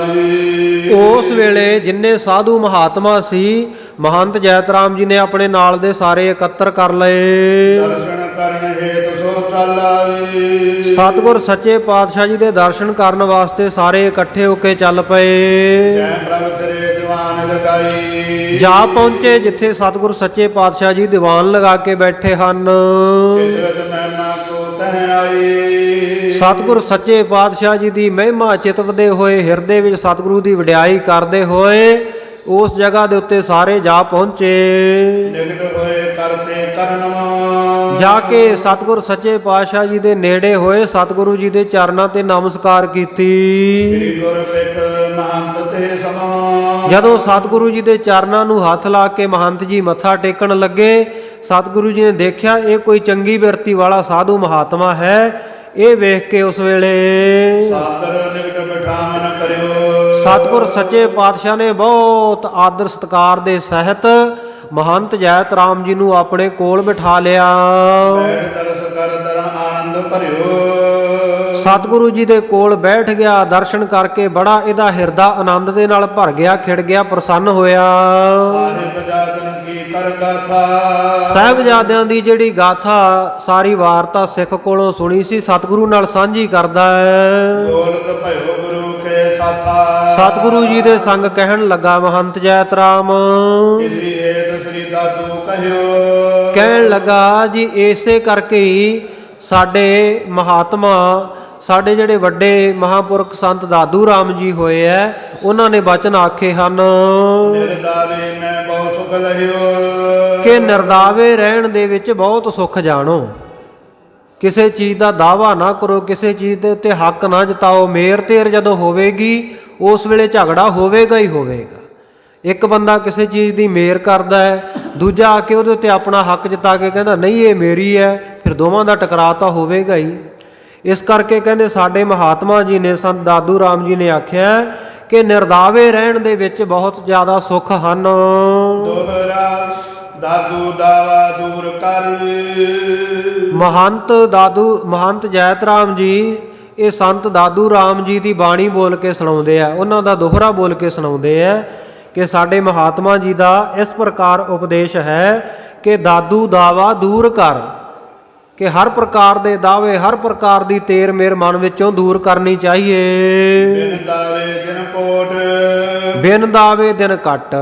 ਸੋ ਦਾਵੇ ਤੋਂ ਰਹਿਤ ਹੋ ਕੇ, ਮੇਰ ਤੇਰ ਤੋਂ ਰਹਿਤ ਹੋ ਕੇ ਇਸ ਸੰਸਾਰ ਦੇ ਵਿੱਚ ਸਮਾਂ ਲੰਘਾ ਲਵੋ। ਖੇਤੀ ਸੌਦਾ ਕਰ ਗਈ। ਦੇਖੋ ਕਿੰਨੀ ਦੁਨੀਆ ਇਹੋ ਜਿਹਾ ਸੌਦਾ ਕਰ ਗਈ, ਇਹੋ ਜਿਹਾ ਵਪਾਰ ਕਰ ਗਈ ਹੈ। ਪੀਤ ਪਸਾਰੀ ਦੀ ਹੱਟ। ਇਹ ਪਸਾਰੀ ਦੇ ਹੱਟ ਦੇ ਵਿੱਚ, ਆ ਸੰਸਾਰ ਦੇ ਵਿੱਚ ਕਿੰਨੇ ਲੋਕ ਜਿਹੜੇ ਐ ਦਾਅਵੇ ਕਰਦੇ ਕਰਦੇ ਦੁਨੀਆ ਤੋਂ ਚੱਲਦੇ ਬਣੇ।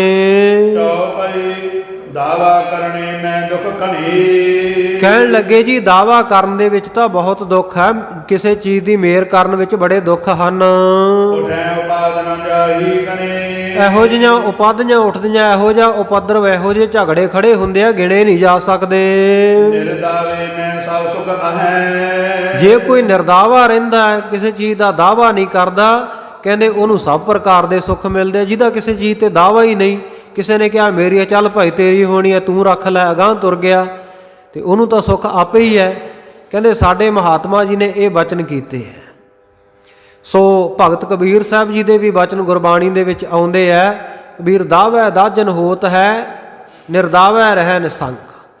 ਦਾਅਵਿਆਂ ਦੇ ਨਾਲ ਤਾਂ ਕਹਿੰਦੇ ਝਗੜੇ ਹੀ ਪੈਦਾ ਹੁੰਦੇ ਆ। ਜਿਹੜਾ ਕੋਈ ਦਾਅਵਾ ਨਹੀਂ ਕਰਦਾ ਨਾ, ਨਿਰਦਾਵਾ ਹੋ ਕੇ ਰਹਿੰਦਾ, ਉਹ ਨਿਸ਼ੰਕੀ ਇਹ ਸੰਸਾਰ ਦੇ ਵਿੱਚ, ਨਿਸ਼ੰਗ ਇਹ ਸੰਸਾਰ ਦੇ ਵਿੱਚ ਵਿਚਰਦਾ ਹੈ। ਕਿਸੇ ਪ੍ਰਕਾਰ ਦਾ ਉਹਦੇ ਮਨ ਵਿੱਚ ਕੋਈ ਸ਼ੰਕਾ ਨਹੀਂ, ਕੋਈ ਭਰਮ ਨਹੀਂ, ਕੋਈ ਭ੍ਰਾਂਤੀ ਨਹੀਂ। ਜੋ ਜਨ ਨਿਰਦਾਵੈ ਰਹਿ ਸੋ ਗਨੈ ਇੰਦਰ ਸੋ ਰੰਕ।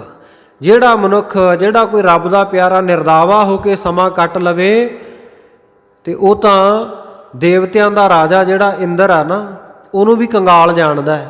ਭਾਵ ਉਹਦੇ ਸਾਹਮਣੇ ਉਹ ਇੰਦਰ ਵੀ ਕੁਛ ਨਹੀਂ ਹੈ, ਉਹਦੀ ਅਵਸਥਾ ਇੰਨੀ ਉੱਚੀ ਹੋ ਜਾਂਦੀ ਹੈ। ਸੋ ਇਹ ਮਹੰਤ ਜਾਇਤ ਰਾਮ ਜੀ ਕਹਿੰਦੇ ਜੀ, ਜਿਹੜਾ ਨਿਰਦਾਵਾ ਹੋ ਕੇ ਇਹ ਸੰਸਾਰ ਵਿੱਚ ਰਹਿੰਦਾ, ਉਹਨੂੰ ਸੁੱਖ ਹੀ ਸੁੱਖ ਹਨ। ਖਿਮਾ ਕਰਨ ਤੇ ਨਰ ਸੋ ਲਹੈ। ਸੋ ਖਿਮਾ ਕਰਨੀ ਜਾਣਦਾ ਜਿਹੜਾ, ਸੋ ਕਹਿੰਦੇ ਉਹ ਮਨੁੱਖੀ ਇਹਦੇ ਬਾਰੇ ਕਹਿੰਦੇ ਜਾਣ ਸਕਦਾ ਵੀ ਨਿਰਦਾਵਾ ਕੀ ਚੀਜ਼ ਹੁੰਦੀ ਹੈ। ਜਿਹੜਾ ਬੰਦਾ ਕਿਸੇ ਨੂੰ ਖਿਮਾ ਹੀ ਨਹੀਂ ਕਰ ਸਕਦਾ, ਮਨ ਦੇ ਵਿੱਚ ਦਇਆ ਭਾਵਨਾ ਹੀ ਨਹੀਂ, ਧਰਮ ਦਾ ਕੋਈ ਚਿੰਨ ਮਨ ਵਿੱਚ ਵਸਿਆ ਹੀ ਨਹੀਂ, ਉਹਨੇ ਕੀ ਜਾਣਨਾ? ਉਹਨੇ ਤਾਂ ਫਿਰ ਇਹ ਮੇਰ ਤੇਰ ਹੀ ਕਰਨੀ ਹੈ ਨਾ, ਆਹ ਮੇਰਾ, ਆਹ ਮੇਰਾ। ਸੋ ਕਹਿੰਦੇ ਭਾਈ ਸਤਿਗੁਰ ਸੱਚੇ ਪਾਤਸ਼ਾਹ ਜੀ ਨੂੰ ਦੱਸ ਰਹੇ ਹੈ ਮਹੰਤ ਜੈਤ ਰਾਮ, ਕਹਿੰਦੇ ਜਿਹੜਾ ਕੋਈ ਜਿਹਦੇ ਮਨ ਵਿੱਚ ਖਿਮਾ ਹੁੰਦੀ ਹੈ, ਖਿਮਾ ਕਰਨੀ ਜਾਣਦਾ, ਉਹੀ ਇਸ ਨੂੰ ਜਾਣਦਾ ਹੈ, ਧਾਰਨ ਕਰਦਾ ਹੈ। ਸੁਣ ਸਤਿਗੁਰ ਤਬ ਤਿਸੈ ਸੁਨਾਇਓ। ਉਸ ਵੇਲੇ ਸਤਿਗੁਰੂ ਜੀ ਨੇ ਪਿਆਰ ਨਾਲ ਬਚਨ ਸੁਣੇ ਤੇ ਫਿਰ ਆਪ ਮਹੰਤ ਜੈਤ ਰਾਮ ਨੂੰ ਸੁਣਾ ਕੇ ਕਹਿੰਦੇ ਨੇ, ਸੰਤਨ ਕੇ ਮਤ ਇਮ ਬਨ ਆਇਓ। ਸਤਿਗੁਰ ਸੱਚੇ ਪਾਤਸ਼ਾਹ ਕਹਿੰਦੇ ਠੀਕ ਹੈ ਸੰਤ ਜੀ, ਮਹਾਤਮਾ ਜੀ, ਪਰ ਇਹ ਗੱਲ ਜਿਹੜੀ ਆ ਨਾ, ਨਿਰਦਾਵੇ ਰਹਿਣਾ, ਖਿਮਾ ਕਰਨੀ, ਇਹ ਕਹਿੰਦੇ ਸਾਧੂ ਮਹਾਤਮਾ ਦੇ ਮਤ ਵਿੱਚ ਤਾਂ ਬਣ ਆਉਂਦੀ ਹੈ। ਸਾਧੂ ਮਹਾਤਮਾ ਦਾ ਕਰਮ ਹੈ ਇਹ, ਜਿਨੋਂ ਧਰਮ ਕੀ ਰੱਖਿਆ ਕਰਨੀ। ਪਰ ਕਹਿੰਦੇ ਜਿਹੜੇ ਖਾਲਸੇ ਨੇ, ਜਿਹੜੇ ਛਤਰੀਆਂ ਨੇ, ਜਿਹੜੇ ਯੋਧਿਆਂ ਨੇ, ਧਰਮ ਦੀ ਰੱਖਿਆ ਕਰਨੀ ਹੁੰਦੀ ਹੈ। ਸੁਣ ਤਿਨ ਕੀ ਗਤ ਜਿਮ ਹੈ ਬਰਨੀ। ਕਹਿੰਦੇ ਉਹਨਾਂ ਦੀ ਗੱਲ ਸੁਣ, ਉਹਨਾਂ ਦੀ ਦਸ਼ਾ, ਉਹਨਾਂ ਦੀ ਅਵਸਥਾ ਕੈਸੀ ਹੁੰਦੀ ਹੈ। ਕਹਿੰਦੇ ਅਸੀਂ ਦੱਸਦੇ ਹਾਂ ਇਉਂ ਵਰਣਨ ਕਰਕੇ। ਦੋਹਰਾ ਦਾਦੂ ਦਾਵਾ ਬੰਦ ਕੀ। ਸਤਿਗੁਰ ਸੱਚੇ ਪਾਤਸ਼ਾਹ ਕਹਿੰਦੇ ਜੀ ਤੁਹਾਡੇ ਮਹਾਤਮਾ ਦਾਦੂ ਰਾਮ ਜੀ ਦੇ ਨਾਂ ਦੇ ਉੱਤੇ ਅਸੀਂ ਉਚਾਰਨ ਕਰ ਦਿੰਦੇ ਹਾਂ। ਸਤਿਗੁਰੂ ਨੇ ਉੱਥੇ ਇਹ ਦੋਹਾ ਆਪਣੇ ਕੋਲੋਂ ਬਣਾ ਕੇ ਉਚਾਰਨ ਕੀਤਾ, ਨਾਮ ਰੱਖਿਆ ਵਿੱਚ ਦਾਦੂ ਜੀ ਦਾ ਹੀ। ਕਹਿਣ ਲੱਗੇ ਦਾਦੂ, ਪੜ੍ਹਿਓ ਜੀ ਦੁਬਾਰਾ ਪੰਕਤੀ। ਦਾਦੂ ਦਾਵਾ ਬੰਦ ਕੀ। ਕਹਿਣ ਲੱਗੇ ਕਿ ਇਸ ਦੁਨੀਆ ਦੇ ਵਿੱਚ ਜਿਹੜੇ ਦਾਅਵੇ ਬੰਨ ਕੇ ਸਭ ਲਈਏ ਲੁੱਟ। ਸਾਰੇ ਹੀ ਜਿੰਨੇ ਧਰਮ ਦੇ ਦੋਖੀ ਹੋਣ, ਦੁਸ਼ਟ ਲੋਕ ਹੋਣ, ਮਲੇਸ਼ ਲੋਕ ਹੋਣ, ਉਹਨਾਂ ਨੂੰ ਧਰਮੀ ਪੁਰਖ ਜਿਹੜੇ ਯੋਧੇ ਸੂਰਮੇ ਆ, ਉਹ ਲੁੱਟ ਲੈਣਗੇ, ਲੁੱਟ ਲੈਣਾ ਚਾਹੀਦਾ ਹੈ। ਇੱਕੋ ਰਹਿਸੀ ਖਾਲਸਾ। ਇੱਕੋ ਹੀ ਖਾਲਸਾ, ਖਾਲਸ ਜਿਹੜਾ ਪੁਰਖ ਹੈ, ਵਾਹਿਗੁਰੂ ਦਾ ਖਾਲਸਾ ਉਹੀ ਰਹੇਗਾ। ਹੋਰ ਸਭ ਮਰਸੀ ਖੋਟ। ਬਾਕੀ ਤਾਂ ਸਾਰੇ ਹੰਬ ਹੁੱਟ ਕੇ, ਥੱਕ ਹਾਰ ਕੇ ਖਤਮ ਹੋ ਜਾਣਗੇ। ਕਹੋ ਭਾਈ ਧਰਮ ਵਿਦਾਰਿਓ ਹਿੰਦੂ ਤੁਰਕਾ। ਸਤਿਗੁਰੂ ਜੀ ਕਹਿੰਦੇ ਕਿਉਂ ਕਹੇ ਇਹ ਬਚਨ? ਕਿਉਂਕਿ ਅੱਜ ਦੇ ਸਮੇਂ ਵਿੱਚ ਦੇਖੋ, ਹਿੰਦੂਆਂ ਨੇ, ਤੁਰਕਾਂ ਨੇ, ਸਾਰਿਆਂ ਨੇ ਧਰਮ ਛੱਡ ਦਿੱਤਾ।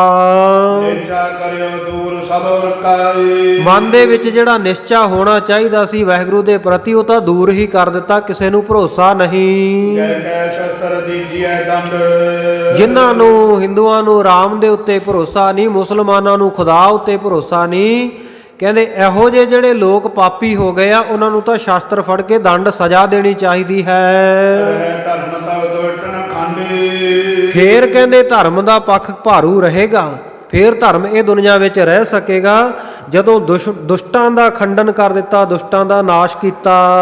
ਜੈਤ ਕੈ ਹਮਰੇ ਗੁਰ ਭਾਖਾਏ। ਜੈਤ ਰਾਮ ਜੀ ਮਹੰਤ ਜੀ ਕਹਿੰਦੇ ਸਾਡੇ ਗੁਰੂ ਨੇ ਆਖਿਆ ਹੈ, ਖਿਮਾ ਬਿਕੈ ਸਗਰੋ ਗੁਣ ਰਾਖਾਏ। ਖਿਮਾ ਕਰਨ ਦੇ ਵਿੱਚ ਬਹੁਤ ਸਾਰੇ ਗੁਣ ਆ, ਖਿਮਾ ਦੇ ਵਿੱਚ ਸਾਰੇ ਸੁੱਖ ਹਨ। ਜਿਮ ਕਰਨੀ ਸੋ ਰਾਹ ਬਤਾਇਓ। ਤੇ ਮਹਾਰਾਜ ਸੱਚੇ ਪਾਤਸ਼ਾਹ ਕਰਨੀ ਕਮਾਈ ਹੋਵੇ ਕਿਸ ਤਰ੍ਹਾਂ ਦੀ, ਕਿਸ ਤਰ੍ਹਾਂ ਦਾ ਹੋਣਾ ਚਾਹੀਦਾ, ਆਪ ਜੀ ਰਾਹ ਦੱਸੋ। ਗੁਣ ਦੋਹਾ ਕਹਿ ਔਰ ਸੁਨਾਇਓ। ਉਸ ਵੇਲੇ ਸਤਿਗੁਰੂ ਜੀ ਨੇ ਇੱਕ ਦੋਹਰਾ ਹੋਰ ਕਹਿ ਕੇ ਸੁਣਾਇਆ। ਦੋਹਰਾ ਦਾਦੂ ਸਮਾ ਵਿਚਾਰ ਕੈ। ਪਹਿਲਾਂ ਇਹ ਮਹੰਤ ਜੈਤ ਰਾਮ ਜੀ ਦੱਸਦੇ ਆ, ਕਹਿੰਦੇ ਸਾਨੂੰ ਜਿਹੜੇ ਰਸਤੇ ਉੱਤੇ ਚੱਲਣ ਵਾਸਤੇ ਮਹਾਤਮਾ ਜੀ ਦੱਸ ਕੇ ਗਏ ਹੈ ਕਿ ਇਹ ਦੁਨੀਆ ਦੇ ਵਿੱਚ ਸਮੇਂ ਨੂੰ ਵਿਚਾਰ ਕੇ, ਕਿਉਂਕਿ ਸਮਾਂ ਵਿਚਾਰਨਾ ਬਹੁਤ ਜ਼ਰੂਰੀ ਹੁੰਦਾ, ਵਕਤ ਵਿਚਾਰੇ ਸੋ ਬੰਦਾ ਹੋਏ। ਜਿਹੜਾ ਵਕਤ ਨਹੀਂ ਵਿਚਾਰਦਾ ਨਾ ਭਾਈ, ਉਹਨੂੰ ਫਿਰ ਬਹੁਤ ਮੁਸ਼ਕਲਾਂ ਦਾ ਸਾਹਮਣਾ ਕਰਨਾ ਪੈਂਦਾ। ਕਈ ਵਾਰ ਜਿਹੜੀਆਂ ਬੇਵਕਤੀਆਂ ਗੱਲਾਂ ਨਾ ਬਹੁਤ ਨੁਕਸਾਨ ਕਰਵਾ ਜਾਂਦੀਆਂ। ਹਰੇਕ ਗੱਲ ਸਮੇਂ ਅਨੁਸਾਰ ਹੀ ਢੁਕਦੀ ਹੈ। ਸਮਾਂ ਕੋਈ ਹੋਰ ਹੋਵੇ ਕਿਸੇ ਕਾਰਜ ਦਾ, ਜਾ ਕੇ ਗੱਲ ਕਿਸੇ ਤਰ੍ਹਾਂ ਦੀ ਹੋਰ ਕਰ ਦਿਓ ਤੇ ਉੱਥੇ ਗੁਰਮੁਖ ਪਿਆਰੋ ਫਿਰ ਝਗੜੇ ਹੀ ਪੈਦਾ ਹੋਣੇ ਆ ਨਾ। ਉੱਥੇ ਆਪਣੀ ਜਿਹੜੀ ਹੈਗੀ ਹੈ ਇੱਜ਼ਤ ਪੱਤ ਗਵਾਉਣ ਵਾਲੀ ਗੱਲ ਹੀ ਹੈ ਨਾ। ਇਸ ਕਰਕੇ ਕਹਿੰਦੇ ਸਾਡੇ ਸੰਤ ਦਾਦੂ ਰਾਮ ਜੀ ਕਹਿ ਕੇ ਗਏ ਨੇ, ਦਾਦੂ ਸਮਾਂ ਵਿਚਾਰ ਕੇ, ਹਮੇਸ਼ਾ ਸਮੇਂ ਨੂੰ ਵਿਚਾਰਨਾ ਚਾਹੀਦਾ ਹੈ। ਇਸ ਕਲਯੁਗ ਦੇ ਵਿੱਚ ਕਹਿੰਦੇ ਇਹ ਭਾਵਨਾ ਦੇ ਸਹਿਤ ਰਹੋ।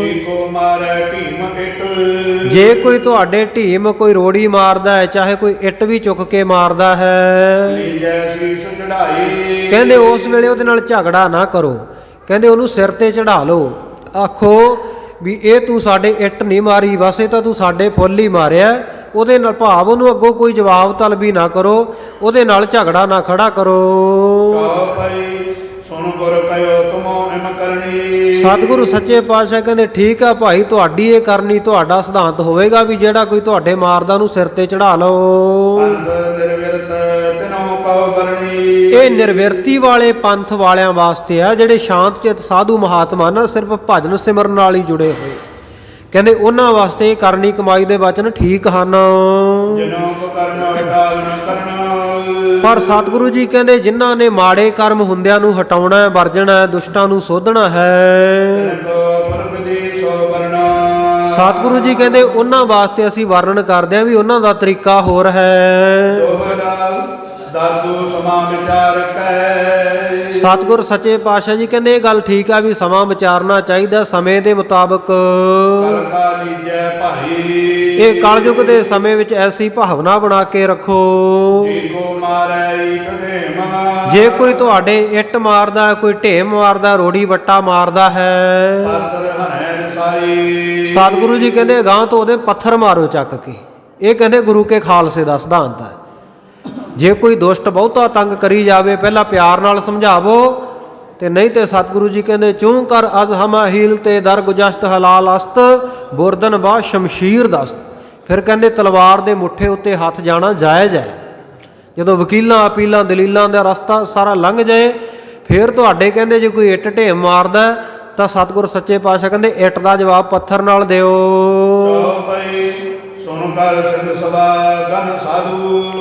ਸਾਰੀ ਸਭਾ ਦੇ ਵਿੱਚ ਜਿਹੜੇ ਸਾਧੂ ਮਹਾਤਮਾ ਜੁੜ ਕੇ ਬੈਠੇ ਸਨ, ਸਾਰਿਆਂ ਨੇ ਕਿਹਾ ਵੀ ਹਾਂ ਠੀਕ ਹੈ, ਜੇ ਕੋਈ ਦੁਸ਼ਟ ਅਪਰਾਧ ਕਰਦਾ ਹੈ, ਕੋਈ ਪਾਪ ਕਰਮ ਕਰਦਾ, ਸਹਿਣਾ ਨਹੀਂ ਚਾਹੀਦਾ।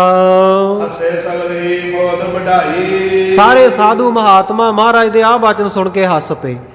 ਕਹਿੰਦੇ ਮਹਾਰਾਜ ਆਹ ਬਚਨ ਬੜਾ ਵਧੀਆ ਕੀਤਾ ਵੀ ਜੇ ਕੋਈ ਤੁਹਾਡੇ ਇੱਟ ਢੇਮ ਮਾਰਦਾ ਤੇ ਅੱਗੋਂ ਪੱਥਰ ਮਾਰੋ ਚੱਕ ਕੇ। ਸਾਰੇ ਸਾਧੂ ਮਹਾਤਮਾ ਬੜੇ ਖੁਸ਼ ਹੋਏ। ਸਾਰਿਆਂ ਨੇ ਵਾਹ ਵਾਹ ਆਖਿਆ, ਵਾਹ ਗੁਰੂ ਗੋਬਿੰਦ ਸਿੰਘ ਸਾਹਿਬ ਮਹਾਰਾਜ, ਵਾਹਿਗੁਰੂ ਵਾਹਿਗੁਰੂ ਕਹਿ ਕੇ ਸਾਰਿਆਂ ਨੇ ਇਸ ਗੱਲ ਦੇ ਨਾਲ ਸਹਿਮਤੀ ਪ੍ਰਗਟਾਈ।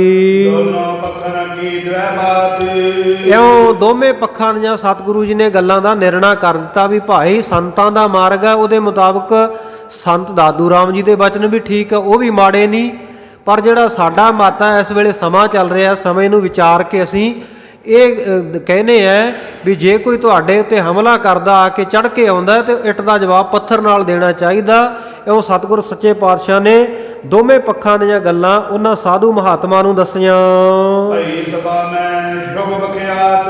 ਸਾਰੀ ਸਭਾ ਦੇ ਵਿੱਚ ਸਤਿਗੁਰੂ ਜੀ ਨੇ ਇਹ ਸ਼ੁਭ ਬਚਨ ਵਿਖਿਆਨ ਕੀਤੇ। ਸਤਿਗੁਰੂ ਜੀ ਕਹਿੰਦੇ ਭਾਈ ਇਹ ਕਲਯੁਗ ਦਾ ਸਮਾਂ ਆ ਗਿਆ ਹੈ।